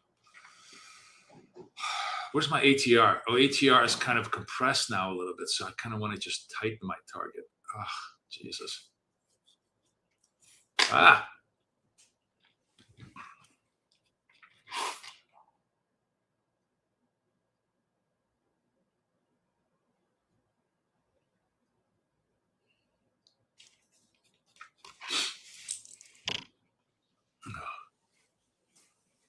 I don't know why I have such a runny nose this morning. I think it's just changing the weather. It's like, it's not like I'm sick. I just always get these little runny noses. Most, come on, baby. Come on. 69. Jesus Christ. Ugh.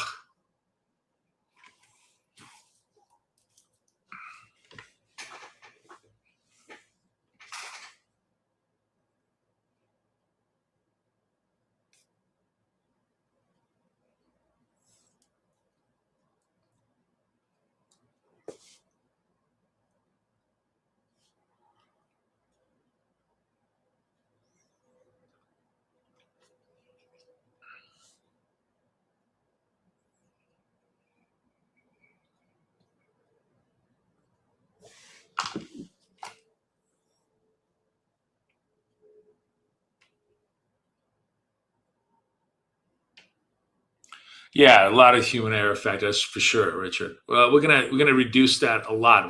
From the 8 10 o'clock hour, we're gonna really lock in.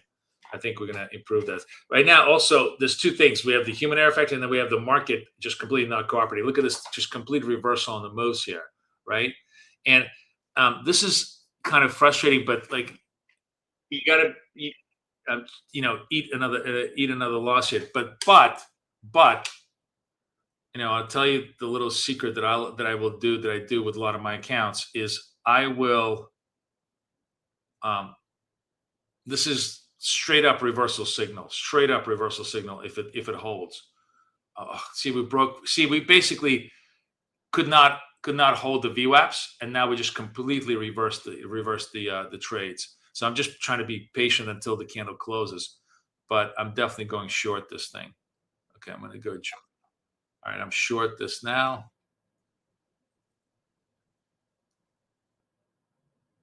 And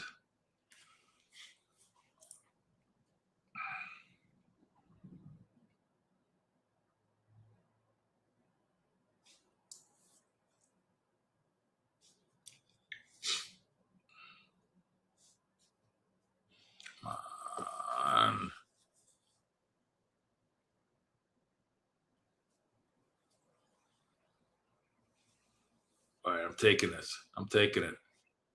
I'm not letting this trade get away from me, because the other thing that's very important is once you start hitting losses, it doesn't matter about making wins. You just got to get wins. So I'm fucking really back up to 68%. Wow, I think this is the worst session I've had in this whole week. Yeah, really, it's just been tough market. Flipped around. The dominant trend here is down, right? So we try to trade the bounce ate our ass. Fresh London lows now. Market just starting to get, and you could tell that, you saw me like really not liking the macro picture. Was just ugly, really ugly, right? Just none of this is good. Whenever you see all these three things going green, that means equities are going to go red, right? None of this was good. And now we're starting to really accelerate to the downside.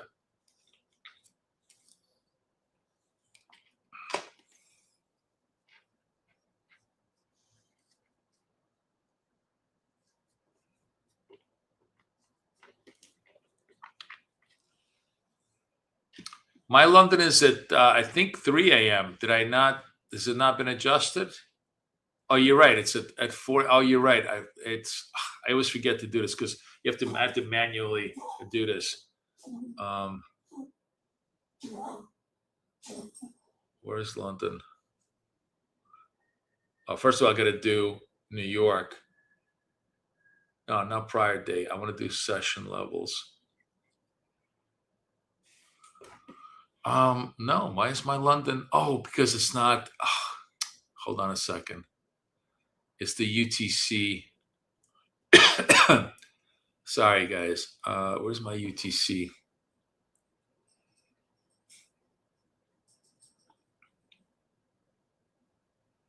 There it is. UTC offset hours. Okay. There we go. Yeah.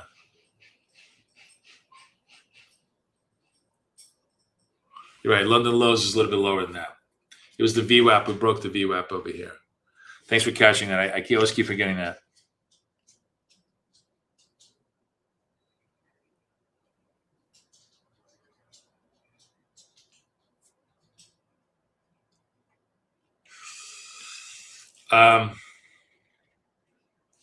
Okay, we're going to take like a 5-minute break. We're going to say goodbye to our friends at Funded Next. Like I said,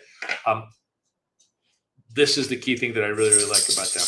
That on the payouts, and yes, with them, you're going to have to trade more positionally, but one trade and you could get paid out. Like it does not have any consistency rule, which is a huge, huge positive in my opinion. That a lot of firms, almost every single firm has consistency rules, which are really designed to frustrate you as much as possible, and they don't. So really worth taking a look at. We're going to start the New York session. I'm actually going to, 7 a.m. We're going to reset the session and trade fresh P&L for the 8 to 10 o'clock. Just because I'm curious to see, because we obviously see that today was not a clean day. More importantly, hang on a second. More importantly, that on the overlay, you see that we have not been able to achieve more than 3 consecutive wins, which I know that looks good, but that's actually not good for us. We need to see 4 consecutive wins as kind of a modicum of successful trading. So I really love having the overlay because it just gives you very quick feedback as to what's going on in the market. Anyways, I'm going to clear the session and we will start fresh at the 8 o'clock hour, just so that we can keep 2 tracks of it. I mean, it's all saved up in my database anyways, but like, I just want to have a clean track record for New York to kind of start. I'll be back in about 5 minutes. Got to go feed the doggies, and then we'll start the New York session.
Basically.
All right, guys, I am back. We reordered everything around. We're going to trade wealth charts for our friends at Apex.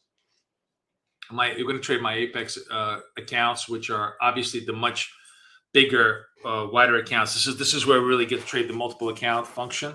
And I'm going to trade them off screen, and we're going to just take signals on Tradingview on Tradingview as always. And I'm just going to take the trades off screen and then show them to you as they kind of develop on screen, because it's the only way we can do this with focus. And only going to trade NQ and kind of lock in, try to see if we can get more action. The market clearly turned a little bit, right? We finally started to get some positive directionality. This signal worked. This signal worked. I had that one last trade I took on the other account. On funded next. Hang on just one second. I'm sorry, guys.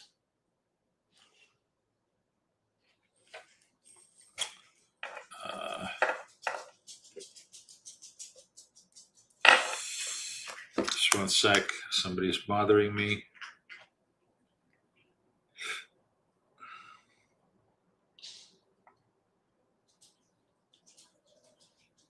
Oh, okay. Good. Wow. Kathy actually agrees with something I said to her. Like, I should celebrate the day. Okay. So anyways, we're going to lock in. We're going to trade structure as much as we can. And hopefully we're going to get some directionality, right? We had really, really poor directionality in London, which trapped us over. But honestly, 90% of the errors we made were self-inflicted. There were a couple of just bad consecutive trades that naturally stopped us out, but a lot of the errors we made were of our own making. So we're going to try and see if we can just focus on taking good trades as we go into the New York session. There is nothing on the calendar today that's really big. No news straddles, nothing else to do. We did get funded yesterday on the news straddle. That account is hello. That account is now part of my flow. So like literally, I think, I have two. I didn't realize I had two. I guess these, let me just see. Hang on a second. Did I just get two? I got 225s. Oh, that's good. We can use that maybe for tomorrow. I have 225 evals tomorrow that we can trade directionally. That's good to know. Okay. But anyways, we will trade the Apex accounts. Apex, of course, has an amazing deal right now. They're dirt cheap accounts. They're like $17 accounts. The legacy accounts is what everybody loves, and it's exactly what I get. I get the legacies 50,000s. You can get the 25. Actually, is 25 is probably the best in terms of risk reward, because the one thing people ask me, why do you like legacies? The thing about legacies that's amazing is the 25 account is the old account is the new account is $1,500, $1,000 drawdown. The legacy is $1,500. The best risk reward ratio is on the $25,000 accounts. As you go up size, you get much more negative. You have to work twice as hard to make half as much, or make twice as much to get half as much on the scale. So if you think about this, it's the smaller accounts that are really great risk rewards, 25 in the 50s. On the legacies, the deals are really, really good. So, and they have a huge sale on the legacies right now. I would absolutely go grab it.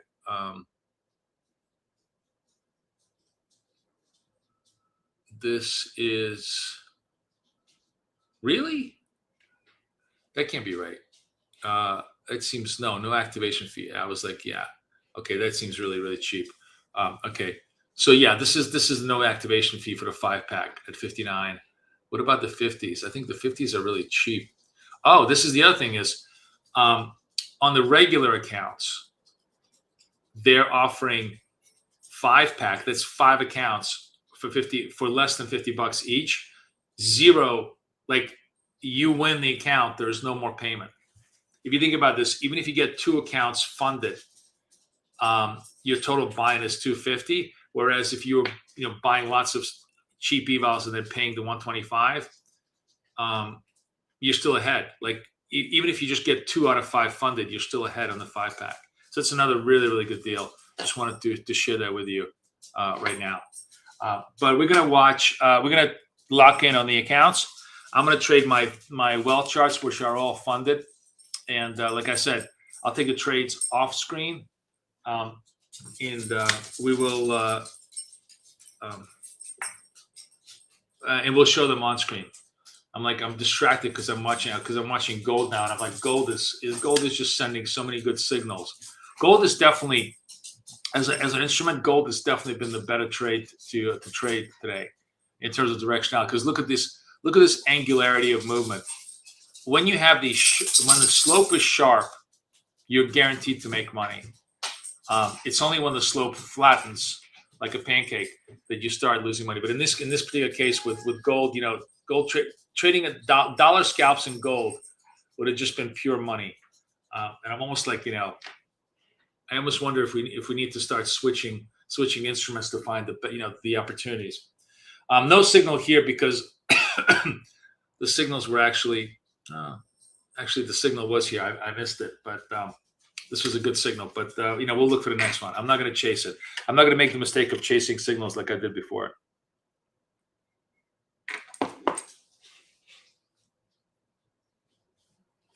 Good morning, everybody. Good morning. We are starting the New York trade.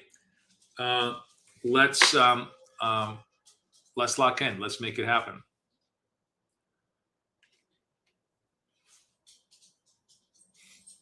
Like a perfect V-shaped recovery, right? Just enough to torture us. All the trades work to the downside, and now all the trades work to the upside in the last 10 minutes. That's what I was trying to tell you. Just wait. The cool thing about scalping is that every hour is different, and the opportunities pop up all over the place.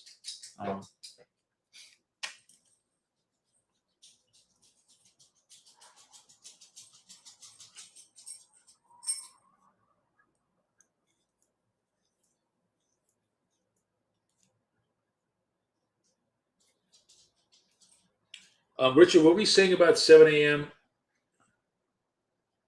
Oh, you good, Timmy? Tim, you just made the trade. Good for you. Good for you. Nice job.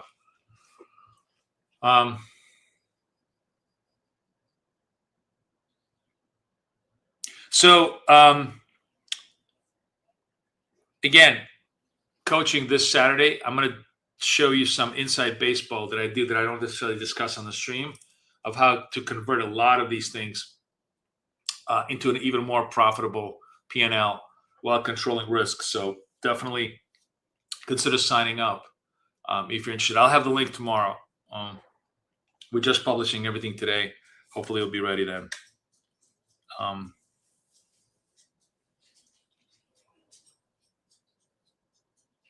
See, this is a 100-point trade in 15 minutes. These are the kind of trades where it's just money for the taking on our signals. Because look at the angle of the move. I just, of course, Murphy's rule that I decided to take a break at the time when the market completely gave us like 6-7 consecutive winning trades. But that's fine. There'll be plenty of opportunities as we go forward.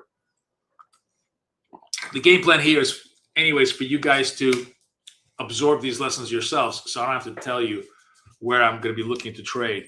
So you guys yourselves, like Timmy, for example, taking trades right now. Anybody else take any of these trades while I was gone?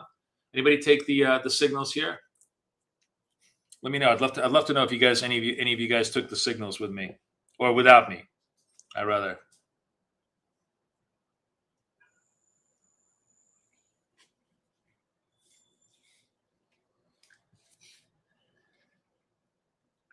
Yes, no? Or did everybody go away from the screen just like I did?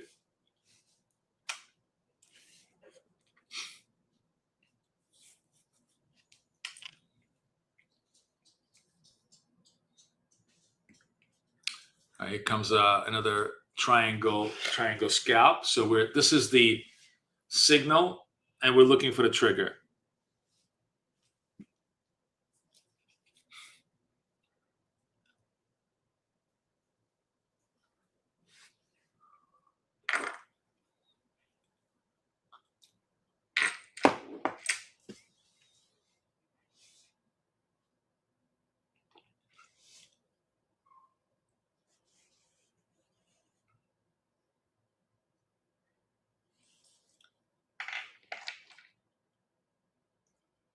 Oh, Jeff, Mr. Kansas, good for you. Jeff, is that a V? Is that a VW? What is your? Is it a VW van as your icon?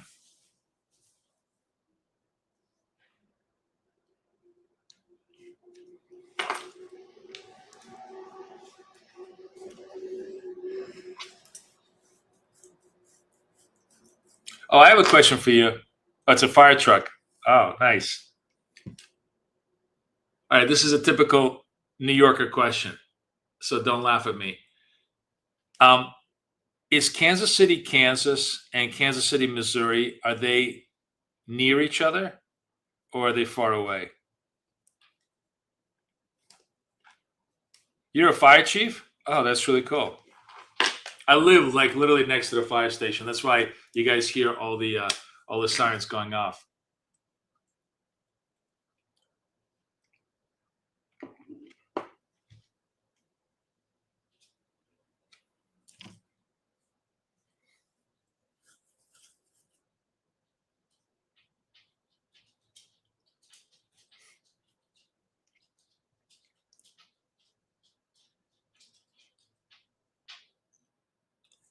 You guys see the value of like waiting for the confirm candle? Because here's a perfect example of where the scalp signal breaks down. Now, a lot of times this, positive scalp signals are good, but what happens here, this is where it gets interesting.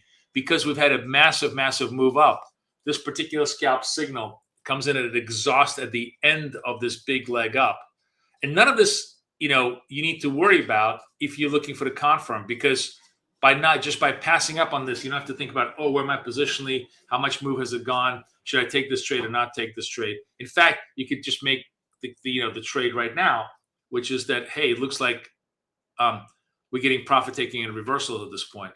If this candle ends up red neon, it's worth a shot for us to short this, right? So if it does, if this is just simply a shallow retrace, then it's not going to show up.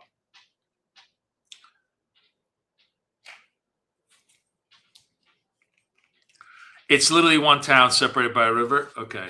I kind of thought so, but I didn't know. Wow. Wait. So, hey, Peter. So, like, Kansas City Chiefs, do they play in Missouri or in Kansas?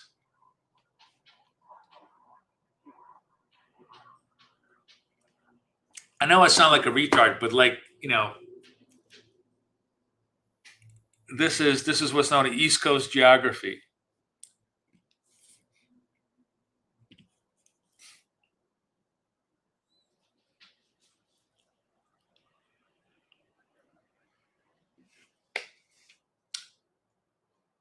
So a little bit of a profit-taking consolidation here. Let's see where the next move comes in.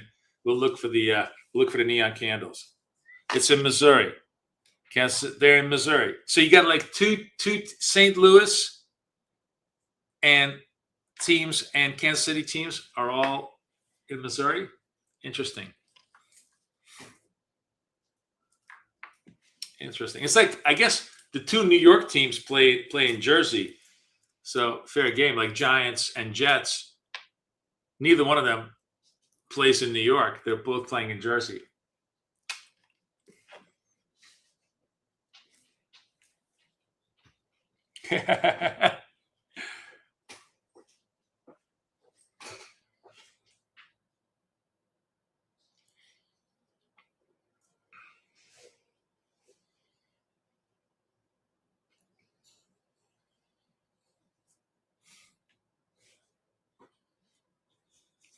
I once had fun doing demographic, concentrations. Do you guys know that there are more people in Manhattan South? Gold is popping. Gold is popping. I shouldn't even be looking at gold just to torment me. There are more people that, wow, gold really just popped big time. What the fuck's going on? Huh.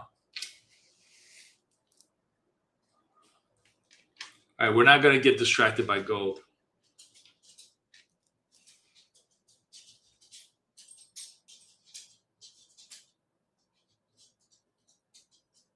Yeah, it blows your mind. Yeah, I know. But anyways, demographically, do you guys know that there's more people that live in Manhattan South than in South Dakota, and more people that live in Manhattan North? That's just the island of Manhattan divided by 59th Street, than live in North Dakota.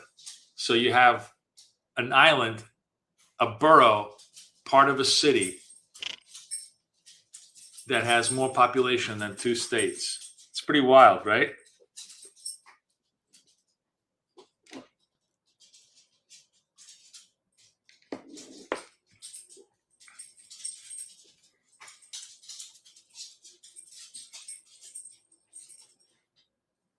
I just did like one time I just did like a back of the envelope of like how many people live on my street. So like I live on 77th Street, which let's say goes from the river to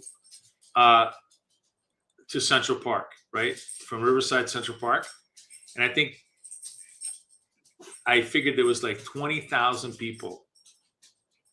If you count every apartment building and you kind of just, count per household that live on one street. That's pretty dense, right? That's like 1 mile, maybe 1.5 miles of length. And you probably have 20,000, maybe even 25,000 people probably. Because there's so many buildings and there's so many, so many apartments in each building. I'm watching this right now. I want to see if I get it. If we get a red neon, that's going to give us a trigger here. But right now, so far, the market just kind of consolidating. So that little spike in gold was just all bullshit.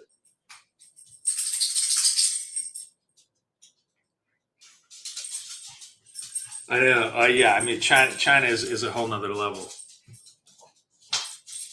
I've seen some buildings in China. They're just insane. They have like multiple levels. Like you exit on different streets in a building, which is just insane. Yeah, I mean, China is literally on another level.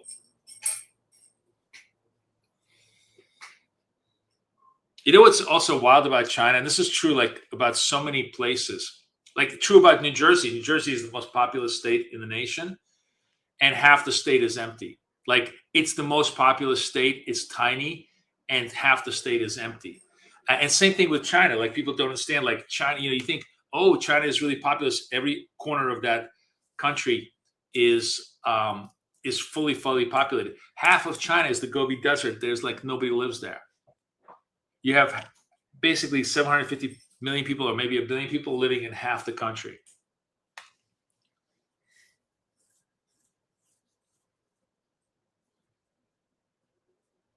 Yeah.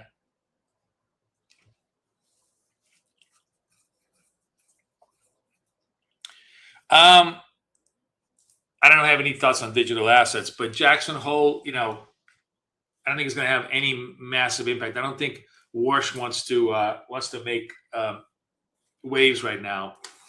I think he's going to just simply hold the line that we don't see enough inflation to justify a rate hike. Although I can't, it's not that the macro environment is horrible, but it's not positive. We kept talking about this all morning long, that 10-year at 4.67, 30 at 5.18. None of these are moving. We need them to move down. If you want equities to really, really rally, we need oil, 10-year, 30-year, all to move down. And they're slightly, they did sell off yesterday, came right back up today. I actually think today might be an interesting day in terms of watching this as to where the direction is going to go. Like if these things start to appreciate significantly as the day goes by, it's going to put a lot of pressure on equities.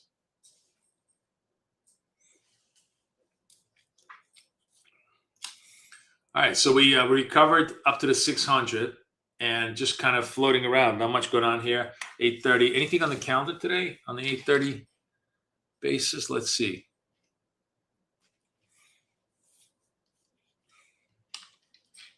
No, just jobless claims, just really nothing. And retail inventories. Today is just a nothing burger day.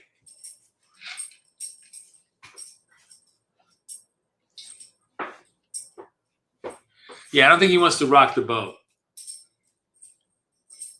And honestly, there's no reason. There's no reason to hike rates right now. You could clearly see demand is contracting a little bit, right? We saw retail being weaker. All right, here we go. I'm watching this. Come on, let's go. Oh shit. Oh, fuck. All right, I'm long. Badly long because I'm yapping. Sorry, I'm long. Which account am I in? 82? Yeah. I'm long this for the trade. Let me see where I'm at. That's just like, this is all wrong. Shit. Okay.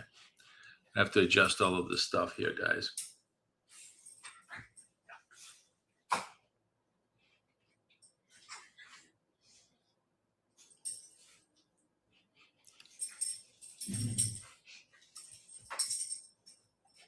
All right. We're in the trade. I'm a little bit late on the entry. I wonder if that would have cost me. It probably did. What's the close? 83. And what was the high? Oh yeah, shit. I would have that trade would have been done if I wasn't yapping. I'm sorry. Looks like I'm gonna eat this trade. Unless we get it. So just to come back to you. See, this trade should have been entry here. It was a spike right then and there, right? And I missed that because I was yapping. And it was also it turned neon almost at the last second. So now we're basically just simply holding this trade, seeing if we can get a re-rally back up to those levels. But you know, it's already a secondary trade, not a primary one. It's not a great entry.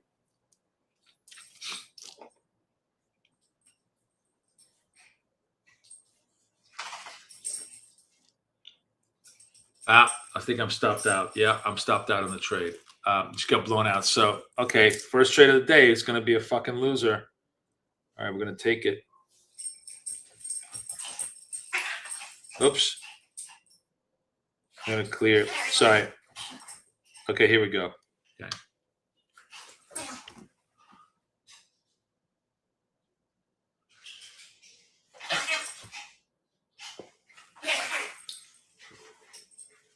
My little dogs are fighting with each other right now. All right, let's watch this because now I'm getting a weak sell signal. And if I get a strong sell signal, I want to be short this thing.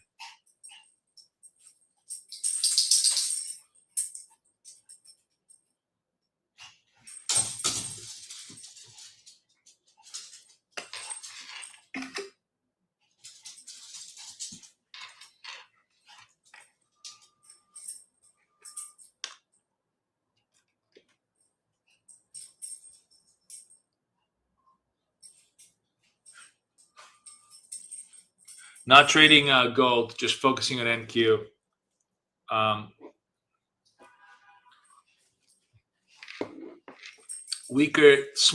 Lower yields is a function of like lower oil. We need oil at 75. It's pretty simple. Nothing else is really going to matter that much.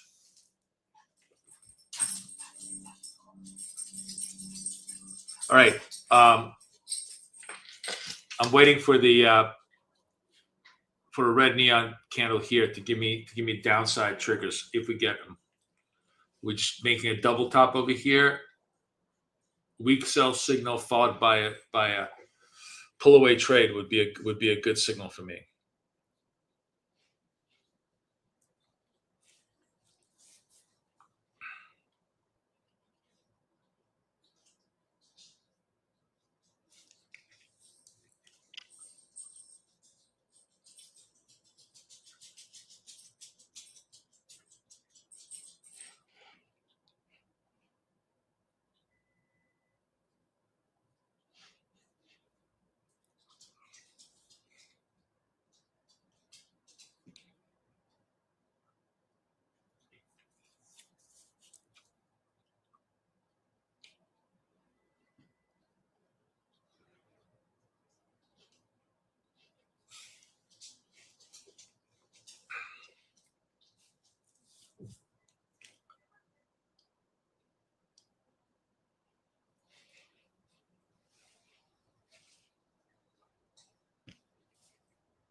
No signal, no trade.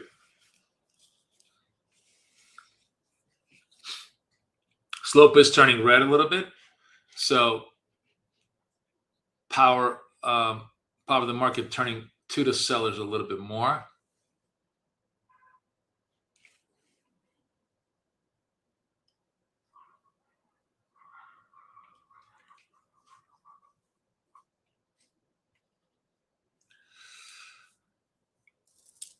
$8:30 in the morning, got an hour before the market opened, bounce off the lows in a London trade, and now we're just kind of putzing around. Hey guys, the other thing I wanted to ask everybody, I'm kind of playing around with this idea.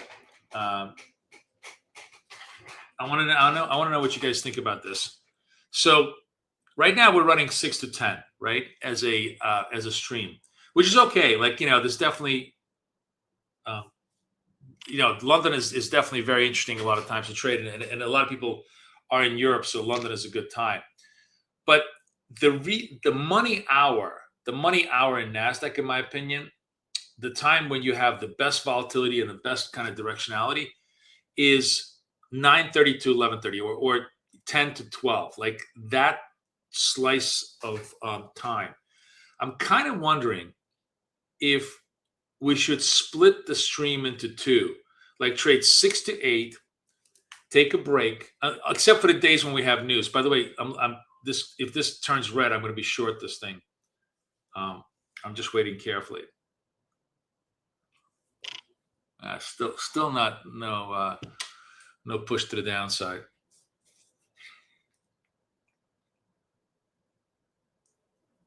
Let's see. All right, selling. Okay, we're short this. Let's see if it works. Oh, come on. There we go. And we're done.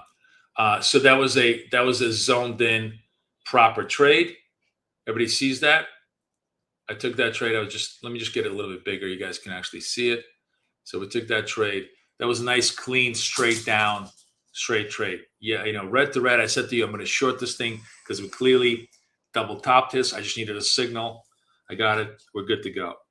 So we're going to focus on the next one. But anyways, what do you guys think about doing a 6 to 8 and then a 9:30 to 11:30, like a market New York open to basically London close trade as a stream? Because all the volatility, all the really good trades is in that time, and I'm very often we're ending it at 10, and then from 10 to 11:30, I actually when I'm off stream, I make all my money. 90% of my profits come at that time.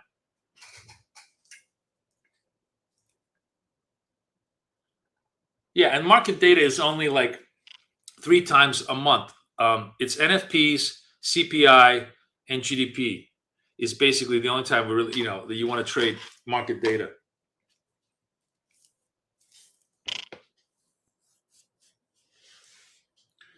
You guys agree? Do you guys also find yourself trading very actively in that 9:30 to 11:30 corridor?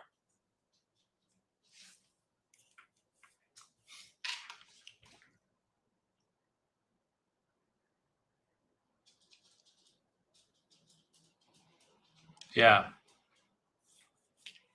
Yeah, I think we might do that.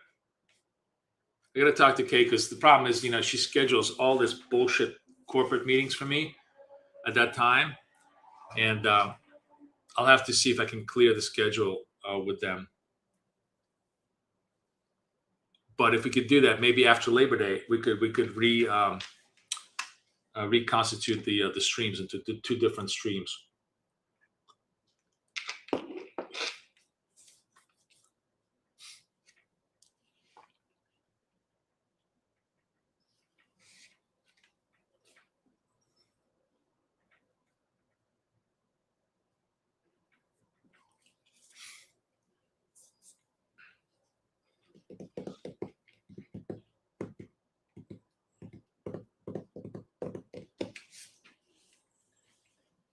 Quiet time in both markets right now.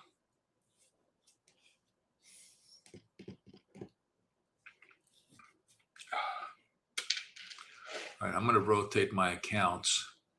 Let's go to the 83 account. Is it 83 account?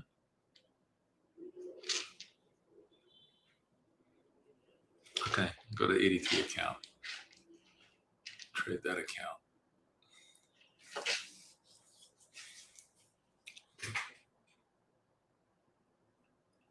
Again, weak sell. See if we get any weak sell, reversal signal, kind of just, markets just chopping around. Like I said, we had the big recovery off the VWAP, and now we just ran into that 29,600 wall.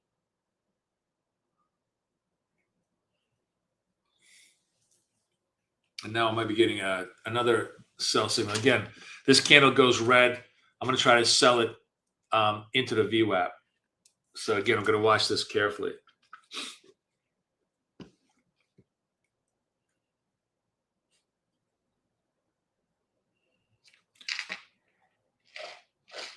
The 83 account. I want to be in the 83 account.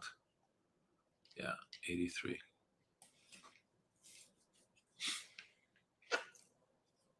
Oh.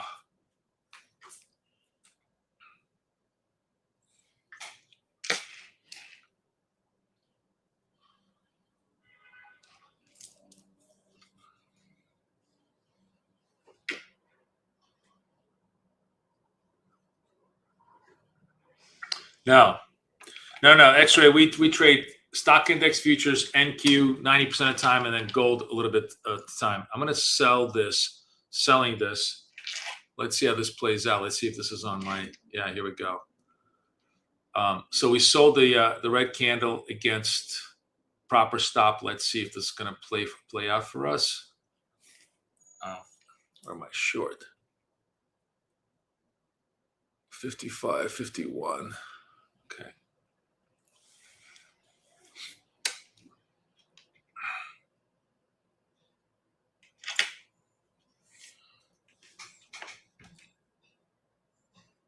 There we go. All right, babies. Coming back from the dead. Oh, actually, I forgot to hit the winner. Okay, so now I have 2 wins.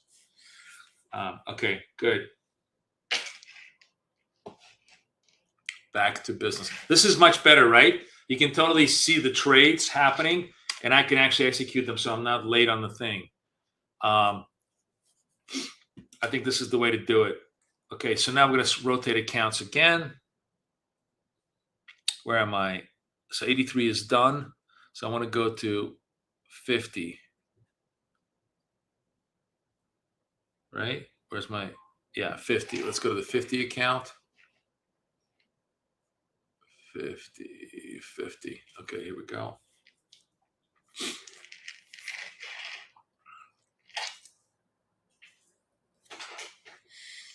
Do I understand options? Yes, of course. Options is just the most, I always joke around that options is the most convoluted way to lose money. There's literally 100 different ways to lose money. They always tell you the options are 100 different ways to make money. I'm like, it's 100 different ways to lose money. The only option strategy, ironically enough, I just don't have the time, and I don't have the effort. But the one when I was doing it, the strategy that really, really works well, and that's because it's basically very much aligned with market direction, is selling puts. I would sell puts like in energies like Exxon, because you had these big fat ass yield premium stocks. So it was kind of a yield upon yield on yield type of trades. If I got exercised, it was a yield producing play. If I didn't get exercised, I just delivered yield to me, and that worked really, really well. But again, there's no way in hell is that a foolproof strategy. And you could be selling something 5% down, and then it's going to go 20% down against you in a bad market tape. So you have to literally own stuff that you absolutely want to own forever as a trade. And honestly, here's the other thing is, You don't know. I mean, I suppose you could make the argument you could own Kellogg. Like, there's no stock that you could confidently say is going to there's lots of stocks you can say they'll be around 10 years from now, but you can't confidently say that they'll be good companies 10 years from now, right? That's the hard part. I mean, I suppose you could sell puts on McDonald's to Kingdom Come, right? But they could have a food poisoning event. They could have some other thing. I mean, there are some companies where the probability of them being at least the same or better 10 years forward is pretty obvious. And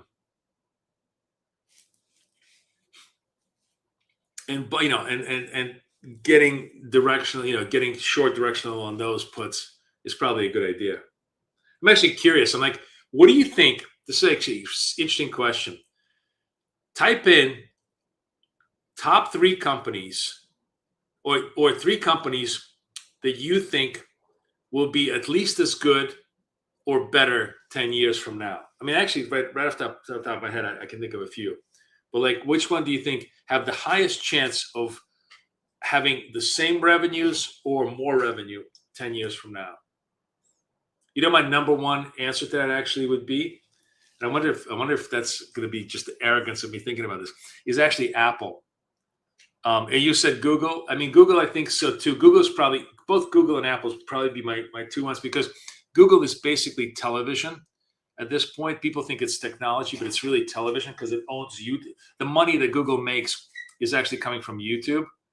The AI, they're like way behind on AI, but they may come back with chips and everything else. So you can't really, discount them.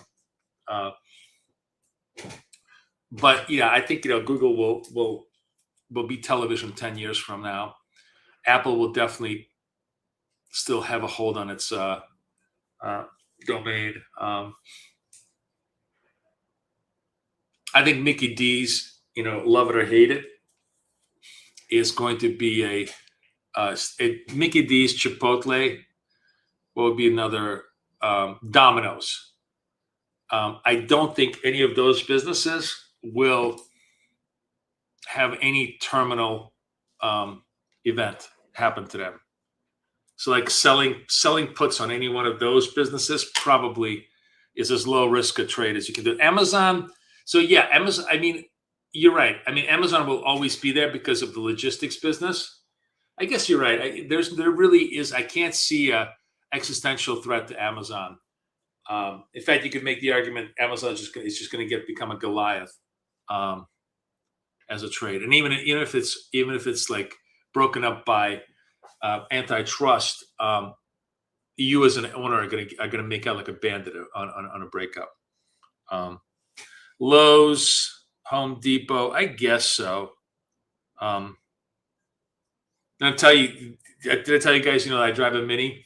Funniest fucking thing is like when I'm in Jersey and I will take my Mini to Lowe's, and I swear to God, sometimes I can't find the car because I'm like sandwiched in between these 2 massive trucks. Look at the decline, guys. Look at this drop.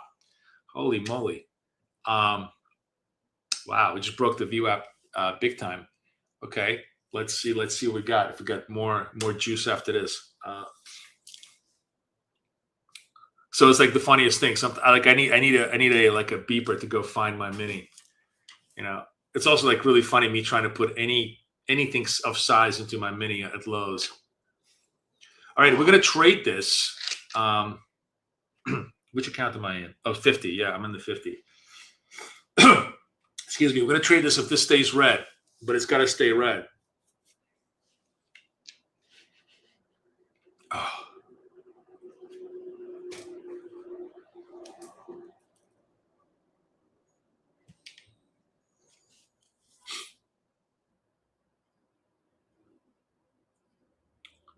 That's a big move to the downside. 12 seconds left. I'm going to stay very patient on the trade here. All right, I'm short. Here's the position. Oops. Here's the position.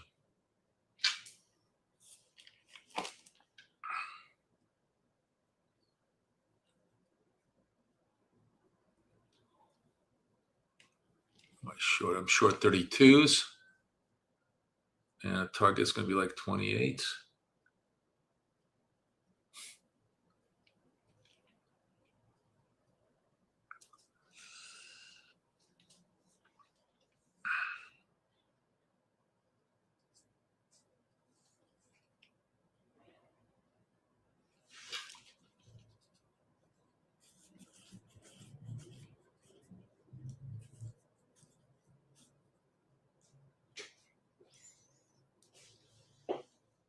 Yeah, I think like, Kellogg's, Procter & Gamble, all of those companies producing their shitty little products, I guess so. SpaceX is a really interesting, actually, X-Ray, I really like SpaceX. It's an interesting bet. Because, yeah, I think he's got a monopoly in space, and that's going to be a very lucrative monopoly. I mean, it's grossly overvalued. And you probably, you have to be willing to lose half the money. There we go. Come on, there we go. The trade goes down. God, I love this. Don't you love the big zoom? You guys can totally see the trade now, right? You can totally see the structure. I love doing the 2-screen entry. All right, so wow, I'm actually managing to hit some trades today. Again, see like how we're locked in. When I'm locked in and you're zoned in on the trade, you can actually start hitting those trades and not be a complete dipshit.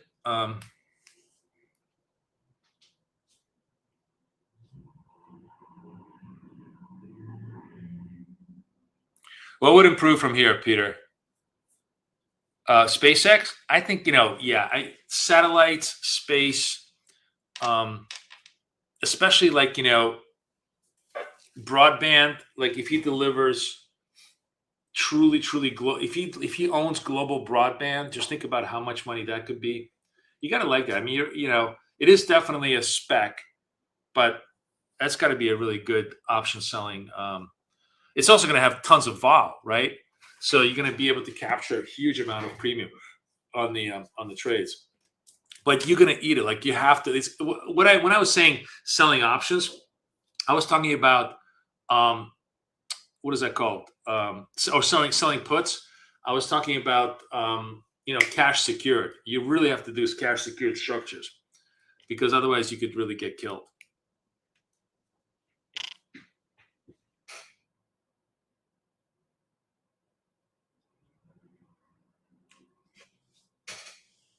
Yeah, Micron, definitely, Keith. That's actually, yeah.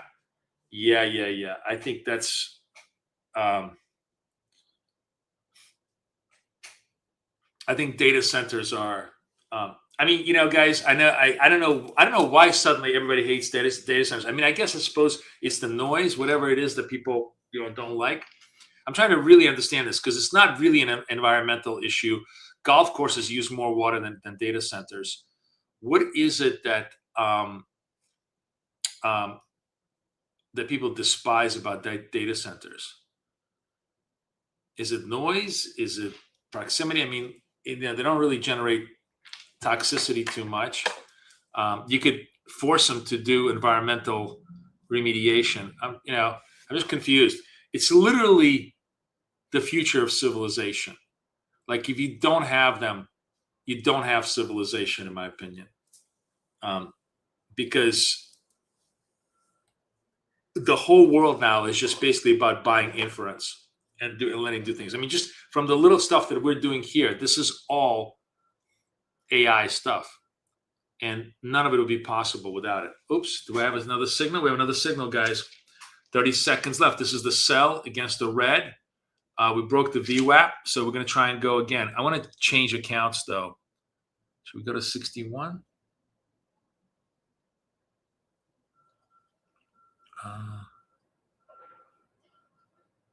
82.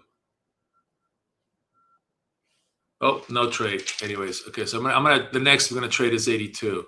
Because again, I'm just gonna really try to stick to my game plan of actually paying attention. Oops. Do I sell it? Sell it. What happened here? Sell. Okay, I'm in the trade on the red move here. Come on, come touch me. So close.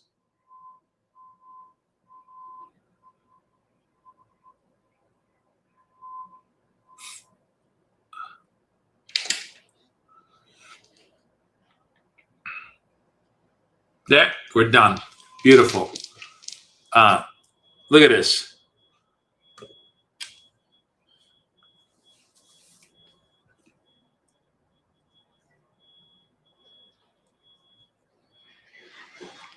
Yeah, it's funny you guys are saying this because, yeah, it could be.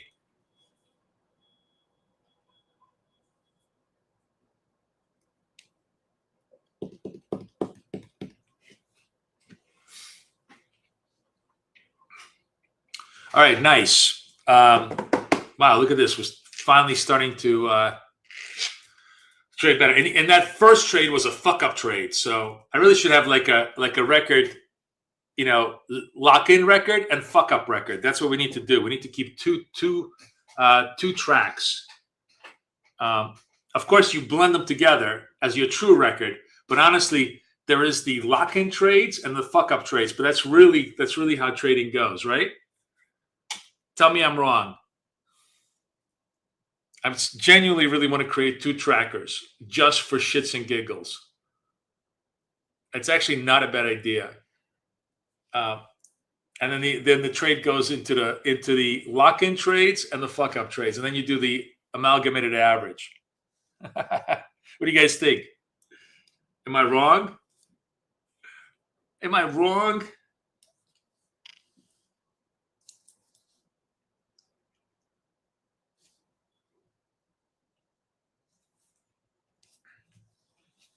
Yeah, anybody who doesn't like AI doesn't use AI and is not intelligent enough to comment on it. That's how my view is, it's like anybody who tells you the earth is flat. They're just not intelligent enough for me to have a conversation with. That's how I view them.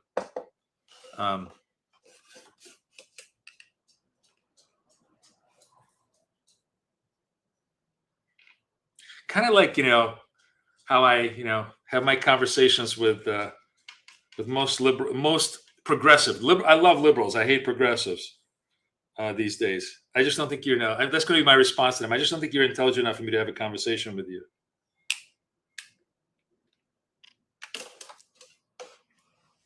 All right, that was really nice.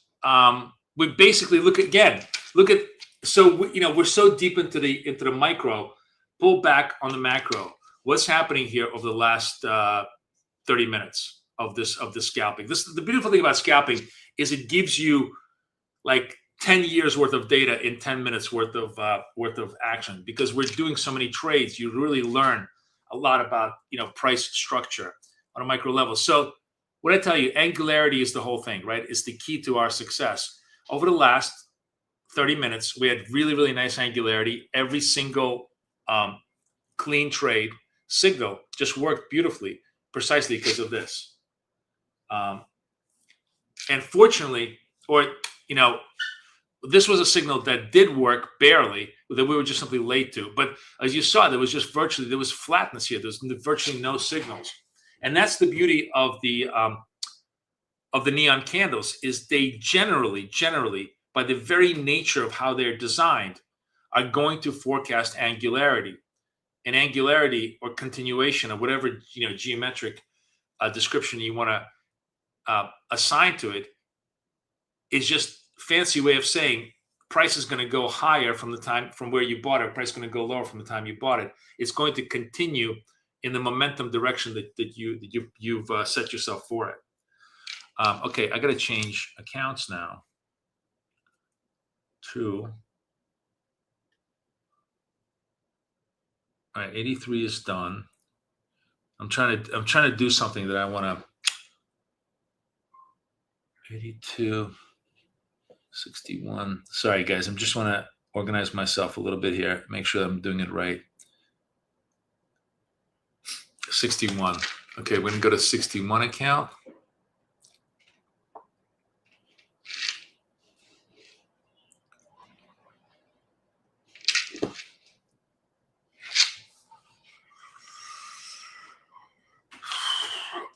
These signals are all generated off the proprietary indicator that I wrote myself. This is all part of our club. If you're interested, sorry, I haven't given everybody the those of you guys who are new. Here's the access to dots, and you could sign up for them from this. You can download this document for free, learn about the system, and then sign up from there. Are they being built just for AI? Or are they going to be part of a mass surveillance? Dude, as Scott McNeely from Sun Microsystems from the olden age said, get used to it. Surveillance is never going to, we are in a surveillance state already. If you don't think you're surveilled 100 times a second, much less, dude, do you not understand that your iPhone is far, far more accurate than the NSA in being able to tell anybody who you are, what you do, and what you're going to do next? I mean, how many times do you get ads for suppositories anytime you even talk about the fact that you have a wrong bowel movement? Are you not at this point completely inured to this?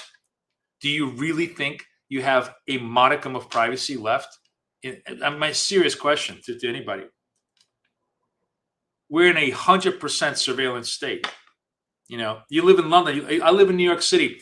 Every step I take outside of my apartment is fully recorded on camera, as my super will often tell me, because he goes, "Boy, stop doing this." I mean, it's just the nature of life. You may not like it, but I don't think it really matters. Snowden was talking about NSA. NSA is a joke. Your iPhone is 1,000,000 times more powerful a tool for surveillance than the NSA, because it's with you all the time, and it tells the world exactly what you're doing, where you're going, what you're buying, what you're saying, everything. Right? So I think, I share your angst about surveillance, but that ship has sailed about 1,000 years ago.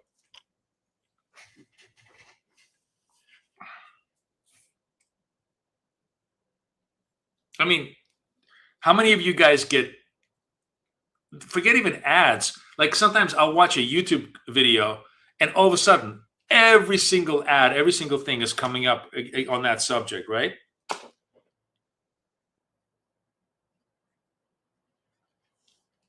Yeah, your TV is watching you, correct. Everything is watching you. Your browser is watching you. Shit. I mean, you don't think your Facebook is turned off. It has the microphone turned on. Your TikTok has the microphone turned on. Everything is turned on.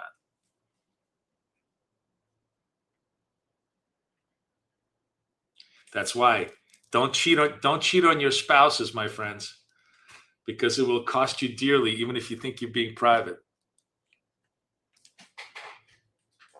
I'm just kidding,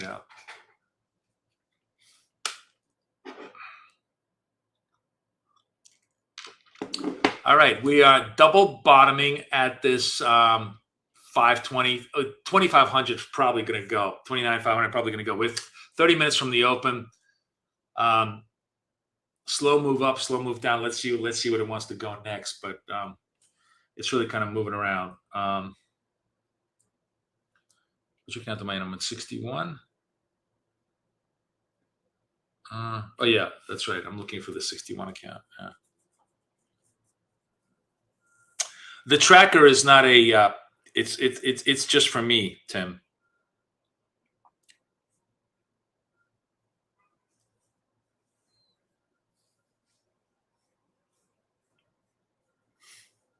But we talked about this earlier. By the way, everybody loved this idea. I'm going to make a second, not a second version, but just a second screen for the tracker that we'll switch around. That will literally tell you step by step the scalp instructions. If this, then that. If this, and that, so that people stop asking me what is it that you're triggering off, how are you doing it, so that they can just look at the chart that I'm looking at, and it will tell them sequentially this symbol means this action means this this action generates this particular trade. This particular trade generally carries this particular stop and this particular target. So it's going to be like super easy, hieroglyphics 101. We're going to explain the trading with an overlay, because the beautiful part is that, the overlay can go away, can expand, can contract, and not really bother us on the charts. But at the same time, serve, because God knows, how much I love, teaching, right? I am like really born to have I'm like literally the worst human being in the world to teach anything, right? Zero patience. I yell at you guys all the time, and I hate fucking repeating myself. So this is what AI is for.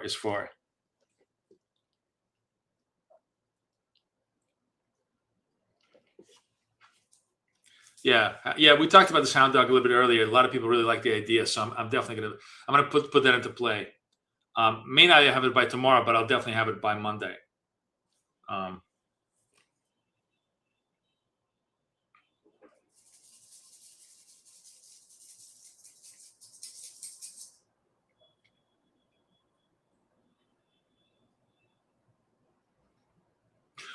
Do we have anything on? Well, we have.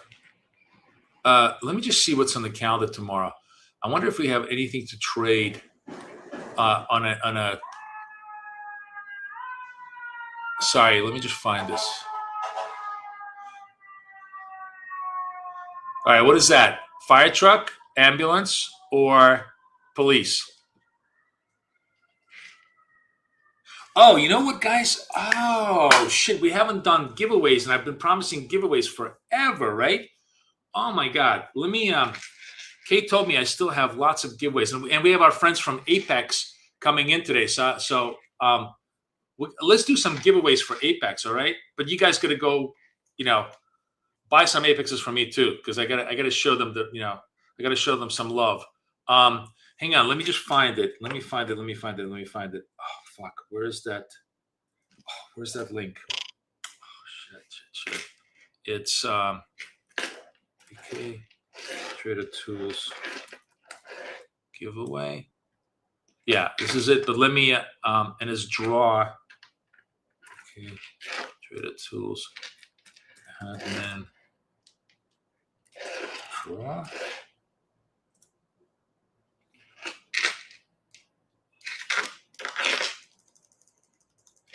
Sorry, I'm just looking up my stuff here. Oh, here it is. Yeah, okay, perfect. 1963. So I want to reset the okay, 0 entries. Good. Refresh. Okay, we're gonna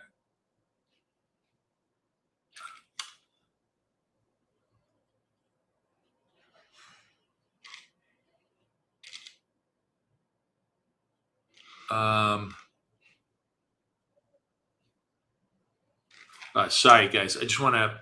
So we might miss a signal here, but I want to set this up for the giveaway. Fuck, where is this thing?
We have a buy signal here. Let's see if we can get that done, because we're still in trade here.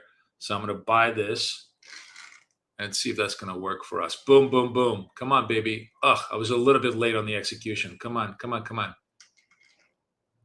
fuck. Damn. Just a little bit late. See, I was late on the execution.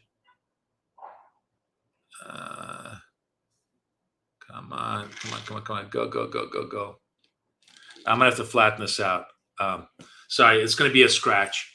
I was late in execution, and I'm not gonna let this thing go against me just because I fucked up. So this one goes to a scratch. Sorry, I'm still looking for the giveaway stuff. So just give me a second. Oh, giveaway login. Right. Okay, this is clickable URL giveaway.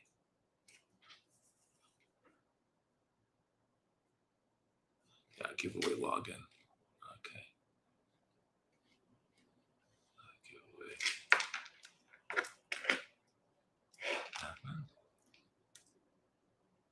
Here it is. Okay.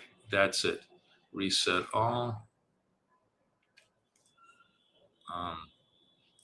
Reset all. I'm just clearing the list from the former stuff, and then you guys, I'm going to give you a chance to register, and we get some Apex accounts. All right, beautiful. All right, we're good to go. So this is the. Oh, look at this. I gave it up, and of course it pops up. All right, doesn't matter. I can only do one thing at a time here. BK Traded Tools giveaway. Register for any size Apex account. Any size. You want 150,000, I'll give anything away. It's a general coupon that's going to work on any size you want for free. Yeah, they brought the Legacy. I love the Legacies. That was a fire truck. You're right, Richard. That was a fire truck. All right, guys.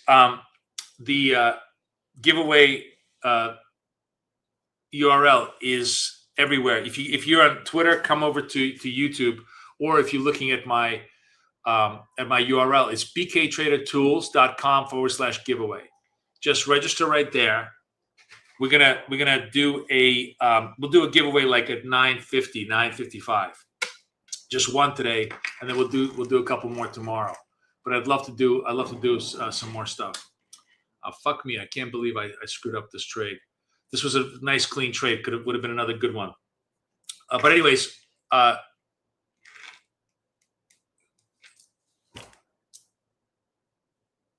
for funded next, it's PT Edge. PT Edge. Good morning, Rochelle. So we're giving away, baby. Actually, you know what? I'm going to post on X.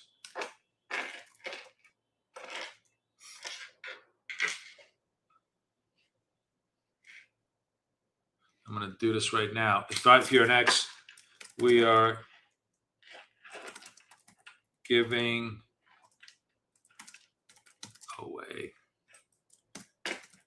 Apex Trader funding now.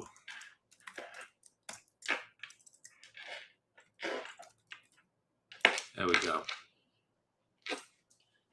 I put the link in there.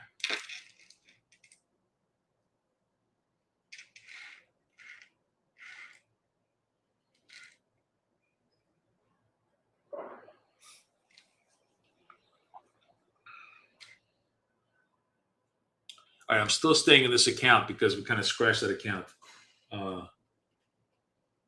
Don't dilute your odds. Yeah. No.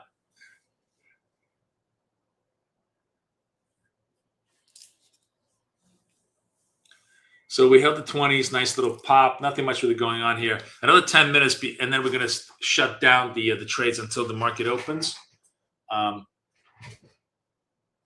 I will say one differential here. One differential that I will do is when we open up, right? Usually I'm always like, I'm really not trading the first 3-4 minutes of the open, or at least 5 minutes of the open. But when we have signal followed by these momentum candles, it's worth it. The open generally is just like, the open is one of those interesting possibilities. By the way, it's actually the conversation I wanted to have with you guys, and we haven't had a chance to showcase this. So today might be a good day if we get the moves. So I just put out a whole video. It's coming out soon, all about how I, the last funded account that I got. I showed everybody how I got funded very quickly. Actually, since then I've got funded even more so. But the crux to how to trade Apex in one and done. That is one trade, get funded, and then now you have an actual productive account that could yield you income. Is what you're looking for is the fancy word is monotonic. Basically, a continuous move up, right? Because remember, the whole trap in those accounts is retracing.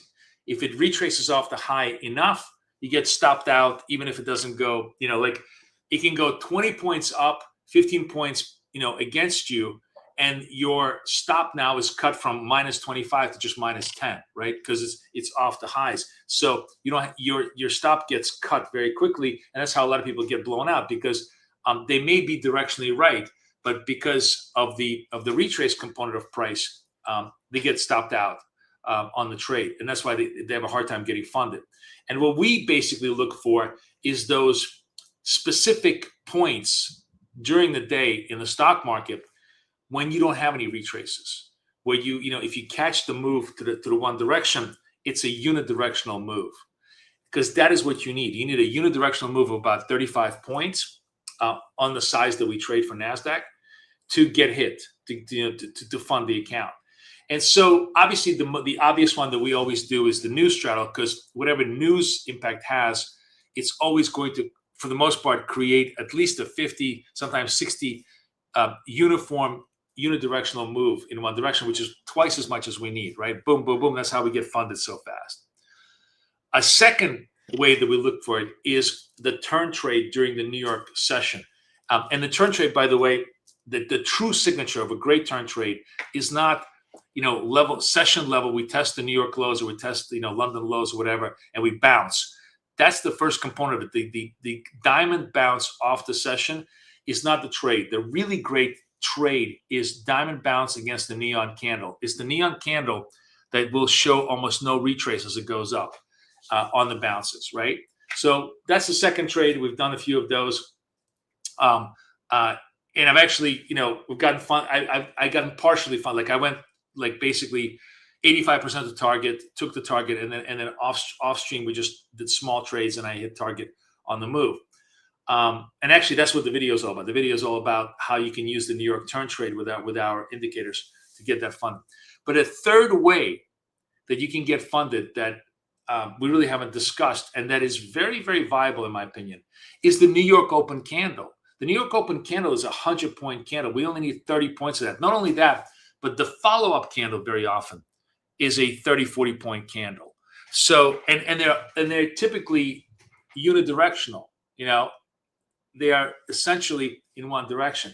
So today may not be one, but it's this is where the cheap Apex accounts, where costing you $17, are super easy to get you into the important game.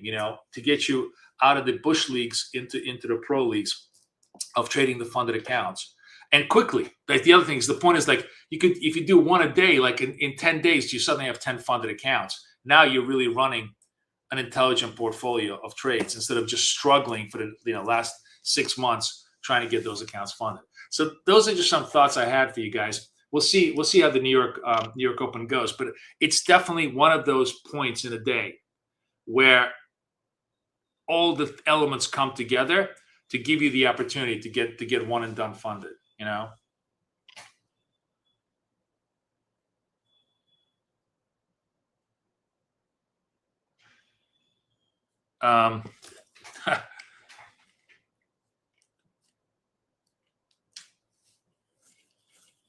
It's either directional or manipulative. What does that mean?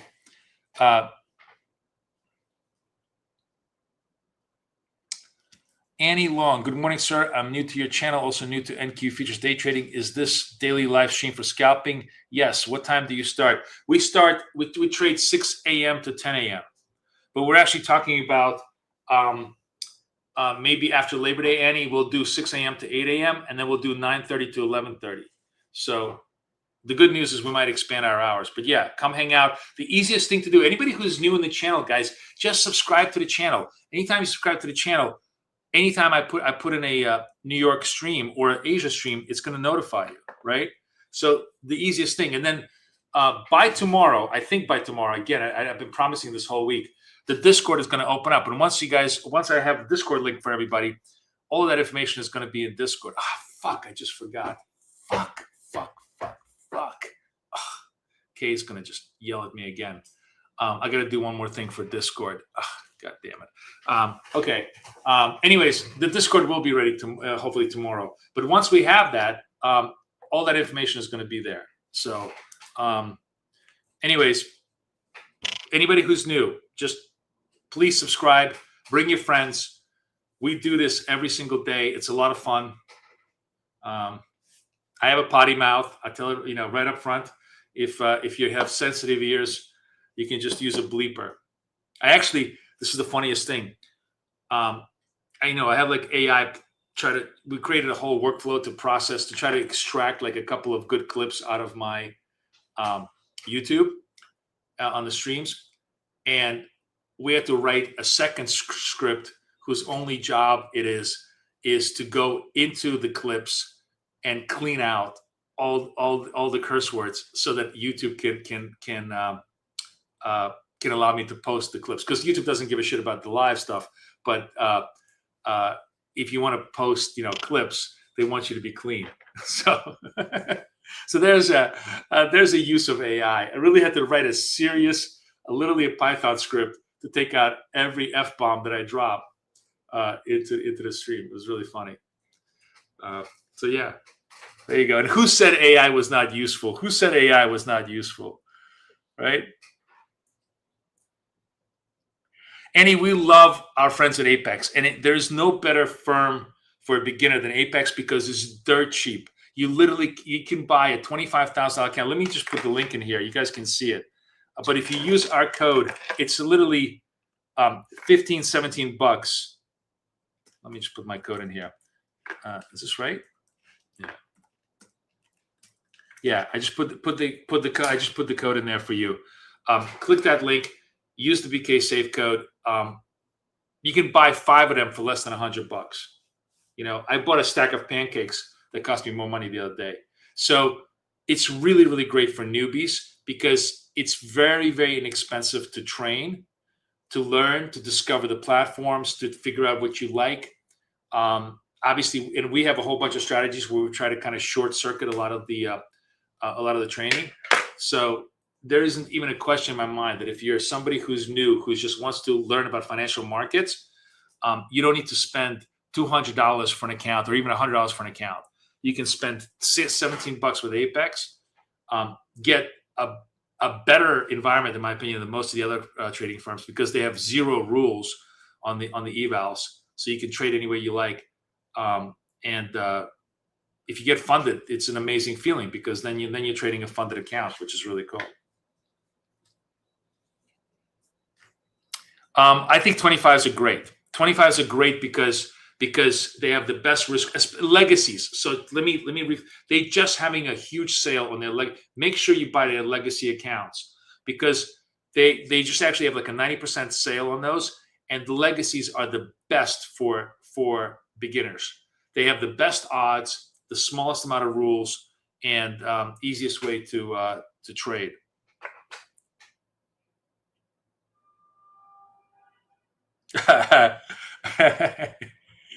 Astrologer, sometimes it's double digits.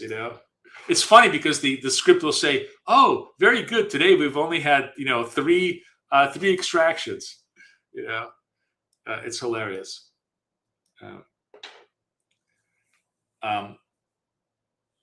Yeah, but anyways, I'm also going to have a lot of good content because now that I have the AI, it's really cutting some. Generally, like out of the 4 hours of me ranting and raving, there's usually sometimes 60 seconds of actually intelligent stuff that we talk about, and we're going to be able to put a lot of those videos up there. Also into the Discord where you guys get to have it, archived. So I'm very, very excited about the Discord. It's going to be really great. And then then we're going to have We're even like, my producer even showed me something that I can't believe it's possible. It's going to be awesome. After Labor Day, we're going to be able to stream to YouTube, to X, and to private channel in Discord off this, like the same stream that I'm showing you. And it's going to be so much better looking, and it's going to have like all the other markets in there, and it's going to have just all sorts of other stuff in there. So like you won't even have to be on YouTube. You can be just, if you're in Discord, there'll be a channel where you could totally catch the stream off of that. What time is it? It is 9:20. I'm just not seeing. We're not seeing. I'm trying to think. Do I want to take this signal here? I kind of do. This is not a horrible signal. This is the red over here. This one is over here. 20 seconds left. I'm in the 61 account. I'm still in the 61 account. Okay, let's see if we're going to take this trade. Just waiting patiently for the candle close. And let's make sure it stays. All right. All right, I'm in trade. Let's see if this is going to play itself out.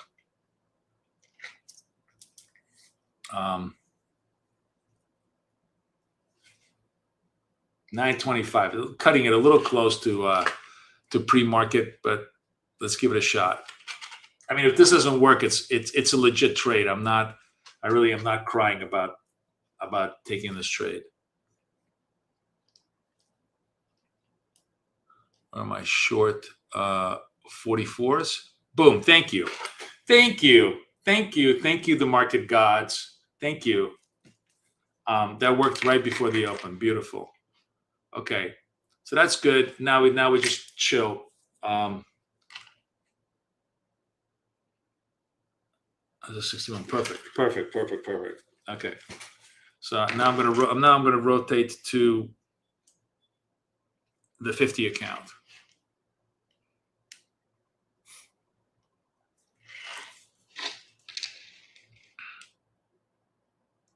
So we've been just basically only trading wealth charts this morning, and it's working beautiful.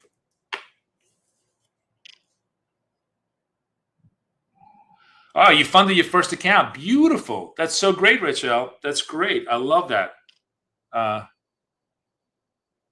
Yes, you can trade red folder. You can do whatever the fuck you want, Annie.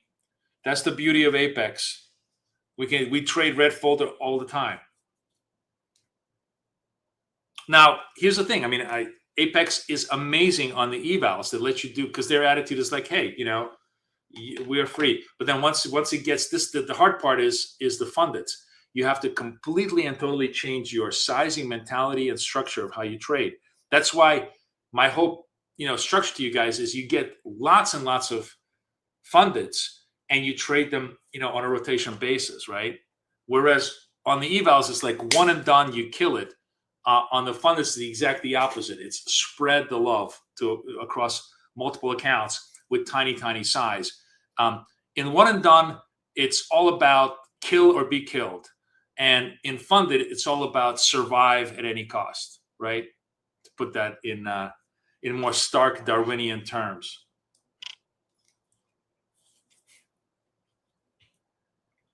Just completely different mentality and approach.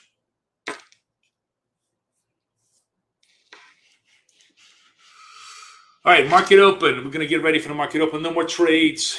No more bets. Close the horse racing window. This is still another signal, but we're not taking it. This is just 5 minutes to the open.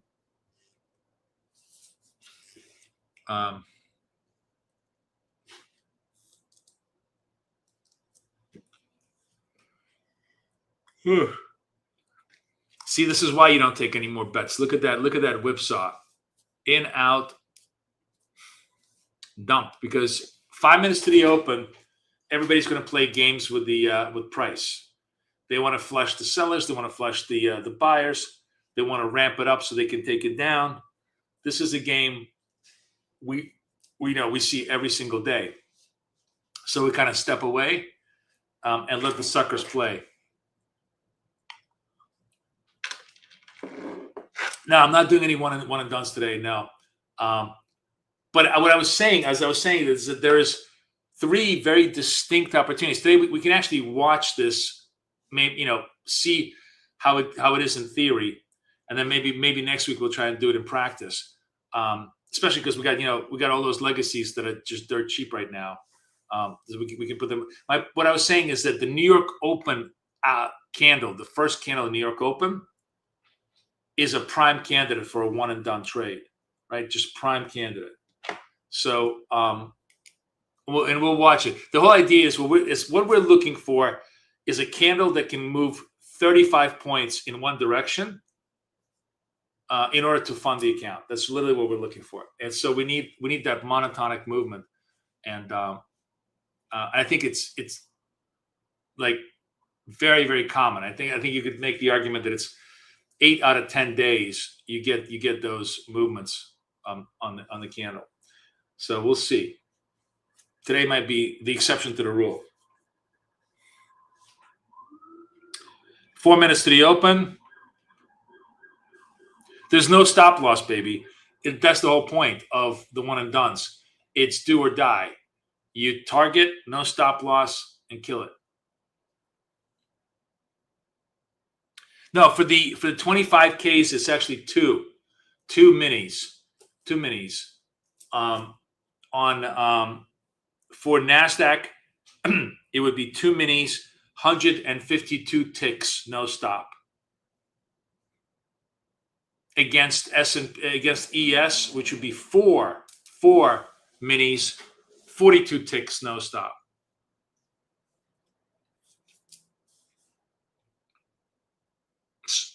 Am I right? Three on the ES. On the 25, it's 3 ESs, 2 NQs. It's a 2-3 ratio. All right, we're like 2 minutes from the open. We're still doing just nothing, man. ATR is 12. Usually we're around 16, 18 by this point. Vol is taking a vacation.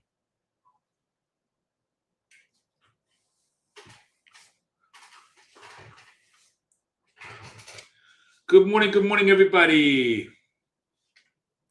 Who's new in the room here? I like the fact that new people are finally like speaking up. I don't have to, drag you out of your shyness. This is all about asking questions. We're always open to whatever you guys have on your mind. Just don't be an asshole. Only I get to be the asshole in this room. I'm just kidding. But don't be mean to other people. Don't make fun of other people. You can make fun of me all you want. I don't care. Insults are taken, not given.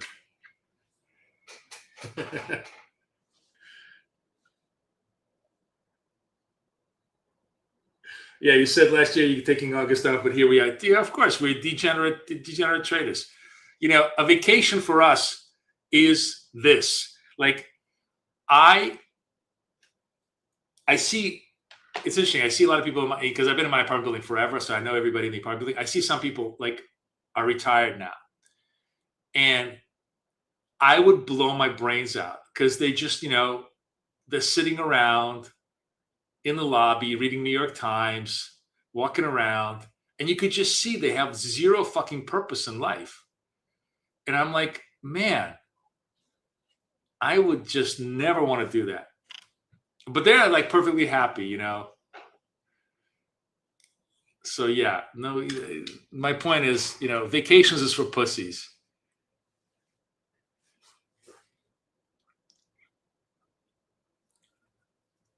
Five seconds to the open, really very little volatility. Today might be like the perfect example of where let's see, New York Open, not really. See, big rip up, big rip down. So here's what I was going to say to you guys. It's not necessarily the New York Open trade. It's the second candle that I'm interested in. So like, let's imagine we're going to let this candle play itself out because it's obviously going to be up and down, right? It's going to be just total rip up and down. Now it's actually a pretty decent, it's a 50-point candle. Interesting. It's a 50-point candle. I'm just kind of trying to gauge to see what would happen to us if we just waited for this. So it's a 50-point candle with an upward bias. So we're going to try and take the bias here and see, can it extend? So it's really now it's popping. Okay, so now it actually really like the trade is sort of like almost intra candle. But okay, let's imagine we're long here. We're long here at whatever the fuck it is. This is. What price is this? Yeah, look at this. 72.88. Nah, not quite. We need like 30 points. It does not extend much. What we really need to do is with 72, if this thing hits 600, we would be done on a one and done. Can it extend, that much more? Not so easy, right? Not so easy. Definitely not on this trade here. So this wouldn't have gotten done. This would have just stopped us out. So it's a very choppy market, choppy trade. Not a lot of unit directionality here today. David Green is a great guy. He's hilarious.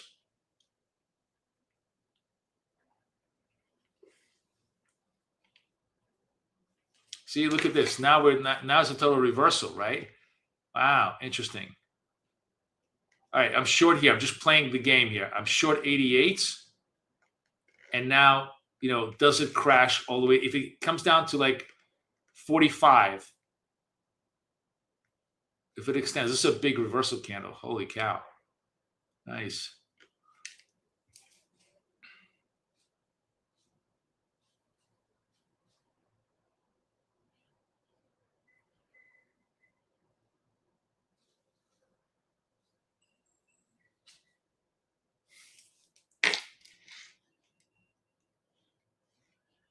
There's a lot of selling. We totally reversed this move. So generally, we see some continuity. So we'll see. Obviously, all these things are on here, but we're effectively like virtually short 88s. We have all the way basically to about 5/10s of breathing space because we don't have much retracement, and we need to see 58s to have made this trade. I don't think it's going to work. We'll see. Markets, too many two-way markets here. You already stopped out on the retrace, so never mind. The New York Open today, especially, was just a ugly two-way trade. They didn't give you much direction. But a lot of times we see direction and extension, right? Direction, extension. That's the whole point is that's the beauty of the cheap Apex accounts. If you do it, one a day, it's like eating a cookie a day. You're not going to get fat. It's a cheap thrill. All right, so vol is 24. So that's actually vol definitely went up, which means we got to expand our structures to like a 3264. No, 32.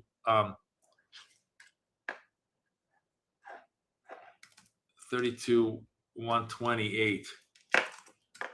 128 structure. 8-point targets now. 8-point targets. A little bit smaller size. So I'm going to do 8-point targets. We have a sell signal here. So 33 seconds left. Which account am I in? I'm in the 50. Okay, I'm gonna stay in the 50. So I'm waiting for this thing to trade. By the way, notice after 2 or 3 candles, this actually would have funded us. It's always the irony of the whole thing, right? And let's see if I'm going to sell this. Let's see so I'm short here. Here's my trade. Oh, it's hard to see. Where am I? There I am. Let's see there we go. Boom, how fast that was. That got done nicely. All right, nice. Nice. That puts me at 6. Look how much better I'm trading. So it's a perfect, those of you guys who are with me in London, right? What do? We did like 18 or 19 trades, right? Fucking nearly 20 trades in London. And I had like a 71% hit rate, right? Just complete mess. Because we're trading both sides and I wasn't locking in. I was missing trades. So like, and this is my point. Look at the ratio now. we've only done, and there was, still one fuck up trade here today, but it's basically 8 trades, like a third of the trades that I did in London. And look at the accuracy hit here, because I'm just zoning in on the moves. It's proper sizing, proper entry, proper structures, proper timing, right? It's literally all about technique. It's, almost got nothing to do with strategy. It's literally, and that's why, by the way, it's great to have lots of accounts, lots of cheap accounts, because you get to practice that. You get to practice your tennis strokes. You got to hit 1,000 tennis strokes, to get that forehand under control. And it's the same thing here. Scalping is very much like athleticism. You got to zone in, time in, size in, all those things to make it happen. That makes sense to everybody?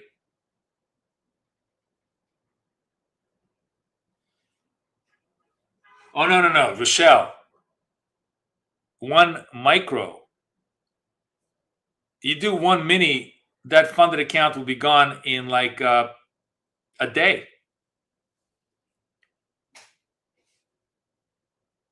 Oh, that's awesome. Hey, astrologer, do you ever use the trade analyzer? Do you ever use this to kind of run your own analytics? What I'm curious about from all of you guys is anybody who does use a trade analyzer. I'd love to know your feedback on it and what you would like to see, and anything else, because this is a very feature-rich product, but there's a million things I probably hadn't thought about that you guys might find valuable, and I'm happy to I'm happy to discuss. But I think it's really, really good. Like for me, it's very easy. It's for me to look at this, see my strengths, my weaknesses, and then of course ignore everything that it tells me.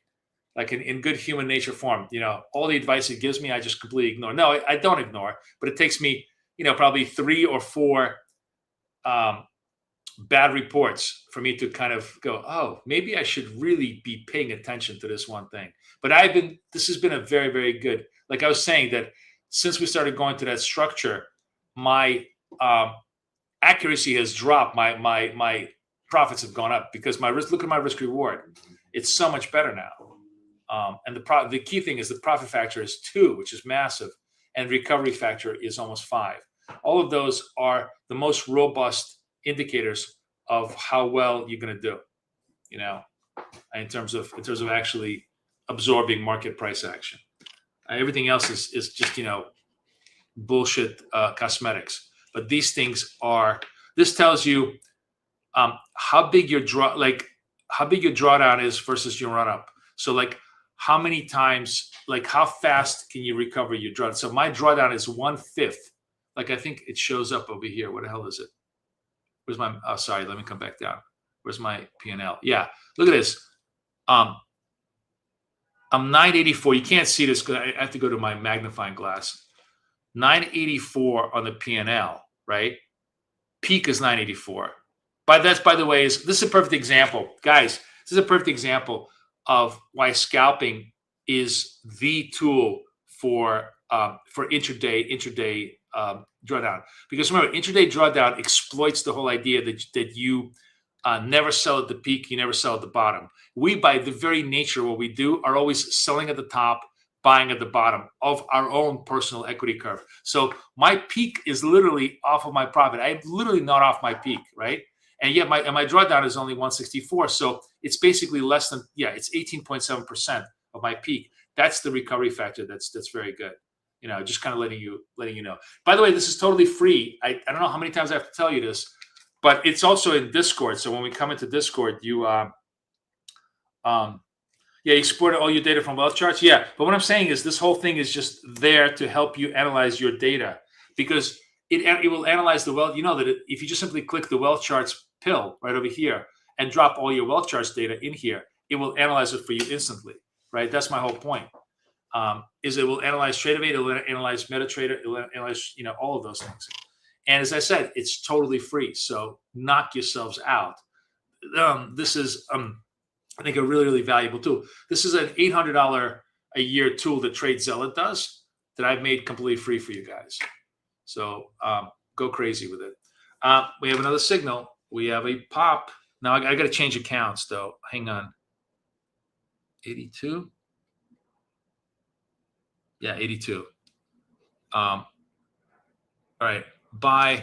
I'm in the 82 account. I'm going to switch to the 82 account to show you guys.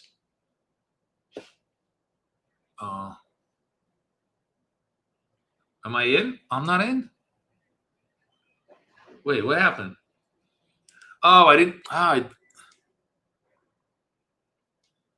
Wait, what happened? Did it get done? Huh. What happened? Why is this flat? This is so weird. It says, look at this. He sees buy at market and it's not floating. I don't know what happened here. Wow. That was like a software. Did you guys see that? I bought at market and it didn't execute me. That is really bizarre. Anyways, that trade would have been done. It was a really, really clean trade. I don't know what the fuck happened here. Wow, that was weird. Huh. You saw that? How that was just floating? Same for you, Mickey? Like we hit buys and it, wow. Everybody, nobody's, so this must have been some kind of glitch on wealth charts. All right, well, we all live with software glitches. But anyways, that would have been a good trade. That would have been, another target hit and, good trade. I'm not counting it because it didn't get done. But if I did count it, it would put us up to 90%. Think of the difference: 90% versus 71%, because you're locked the fuck in. I still love my idea, and I was saying earlier today that I want to run two trackers.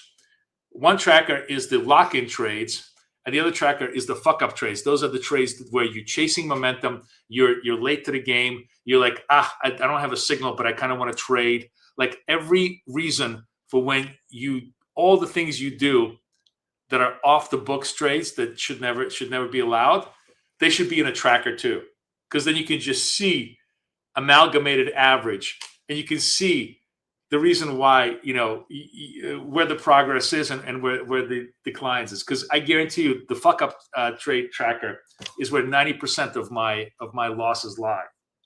As you can see, because London was pretty much full of fuck up trades, and New York has just been all lock in trades with just one exception, right? So it's just really funny. It's funny to see it live behaviorally, because it's so true, right? We all know it intellectually, but it really, really becomes concrete when you see it physically, and how true it is in terms of how we act.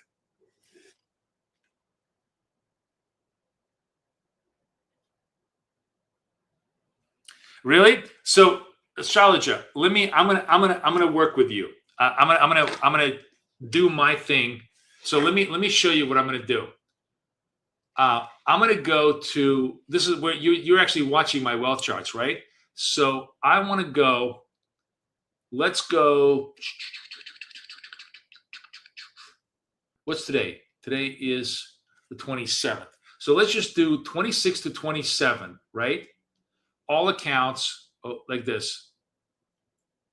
And I'm going to export to CSV. That's all, because you can see my chart. I'm going to walk everybody through how to do this. So this is orders. This is just my wealth charts.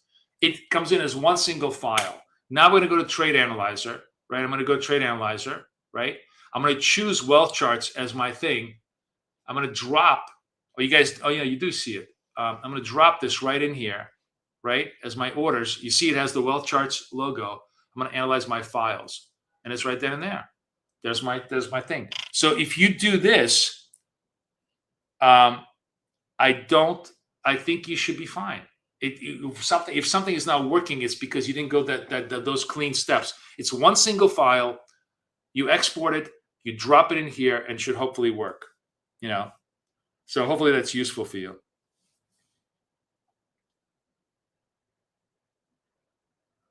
Oh yeah, you never, DJ, you're making the classic rookie error. Okay, I don't know how many times I have to say this to people.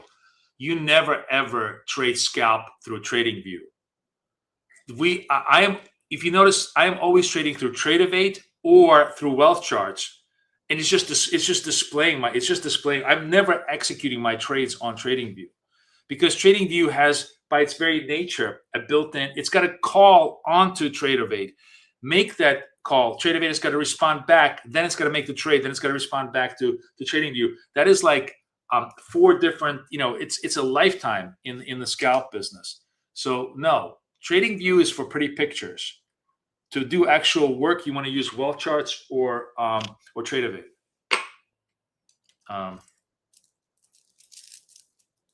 Right? So yeah, just do not make that rookie error of using TradingView for trading. TradingView is just for pictures. It makes beautiful pictures, and that's why we use it. Guys, I got to run. I just realized I just got to do something for Kay that I totally forgot. So we had a very good New York session. Look, I locked in. Remember I said, let's lock in. Let's see if we can do this. Not bad for government work. 86%. We hit, I put out the my thumb today. Can we hit 80%? Well, in New York, we certainly did. Right? Oh, Tammy. Ah, shit. You're right. You're right. I'm sorry, guys. We got freebie to give away. All right. Sorry. Let me see. Okay, here we go. Okay. I totally forgot that we there's a million things I'm doing here, Tammy. Thank you for keeping me on track. All right, we're gonna do the wheel. We're gonna do the wheel for our friends at Apex. Let's see. I didn't even hump this, so you have a very small pool of people here. So let's do the wheel. Let's see who's going to win the Apex accounts today.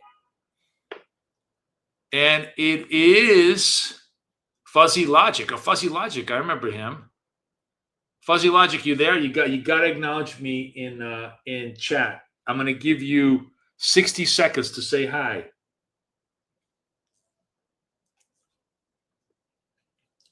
If not, I'm going to rerun it. So you got 60 seconds to come say hi to me. You got to be in it to win it, my friend.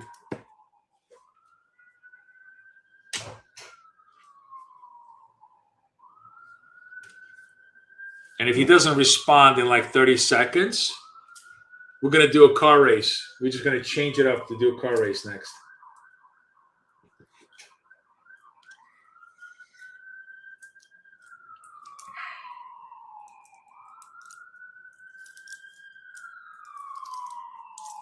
Fuzzy Logic, you left us. No? All right. I guess Fuzzy no more. Now it's Clear Logic. Okay. So Fuzzy Logic is done. We're going to do horse race now for our friend. No, car race. I want to do car race. Let's do car race. Let's see who's going to win this one. Is he here? Nope. Okay. There we go. Zia's leading, but who's going to win? Oh, Anforula. Are you there, my friend? Anforula. I'm going to give you another minute. If I don't hear from you, we're going to do horse race next. And if nobody responds in horse race, nobody gets anything. No pie for you. No soup for you guys.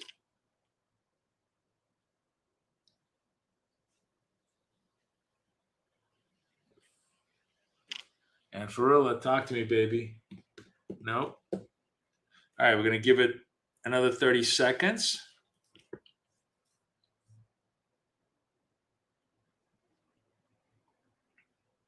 Yeah, it was a really good day today, Richard. I mean, when I lock in, scalping really, works.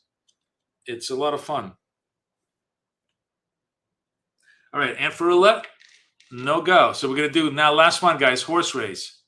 We're going to do horse races here. Let's see. Apex. All right, let's start. Let's start. Wally, English. Where's English? English, I haven't heard from him today. And Farula again. Oh, no. Tony! I know you there. I know you there. Tony! I know Tony is there because he was talking to me earlier today. Anyways, Tony, just email Kathy, contact.bktraders.com, say you're the winner, and you get it. Oh, Fuzzy Logic, you're late, my friend. I told you needed to be there. There's English. Sorry, man. Fuzzy Logic, you are 2 minutes too late. But I feel bad, and I got a lot of accounts, so I don't want to be a dick. So you email too. So Tony wins one, and Fuzzy Logic wins one. You guys email us, and we'll give you two. All right, each one, everybody gets the. See, Trade Analyzer worked this time, right? I just needed to show you. I know it's like everything else, you just got to show it once. Those of you guys who want to use Trade Analyzer, like I said, it's totally free. Go nuts! I just showed you exactly how to use it for well charts. For Tradivate, you simply import every single account one at a time and just drop it right in. It's super easy. Everybody, no, not everybody. Just Fuzzy Logic, because he truly won fair and square. He's just late. Just email us, and Tony, email us, and we're good to go. And where's the charts? And actually, the irony of the whole thing is probably now we're going to get about an hour and a half of really good trading, really good, scalp signals. Which I'm going to go. But look at this. Like even right here, this would have been a nice winner. This is when when I have time. This is really where I make 90% of my money in the next 90 minutes. Which is why I kind of really want to do that 9:30 to 11:30 trade. Anyways, guys, everybody have enjoyed. If you QR this thing, I totally forgot. If you're looking at my oh no, you don't see it. If you QR this, or QR this, where am I? Where's Tony? Yeah, right here. If you QR this, you will be able to get all the discount, like the proper name and the proper discounts of every single prop firm we have, right? But for Apex, it's BK Safe. Just this is the easiest way to get to the page. You replied twice. We didn't see. We just only saw you 5 minutes ago. But it doesn't matter. You're good to go. Email me, and Tony also email me. Right, Tony? You heard me. You won the contest too. So you guys get free Apexes. Go nuts on that. Either get the super big one and just go crazy, or get the 25s and try to see to get one and done on those trades. And I will see everybody tomorrow morning. All right. Thank you, Cheryl. Thank you, Cheryl, as always. Thank you, guys. Everybody have a wonderful day, and I'll see you guys tomorrow. Have a great day. Take care, guys. Bye-bye.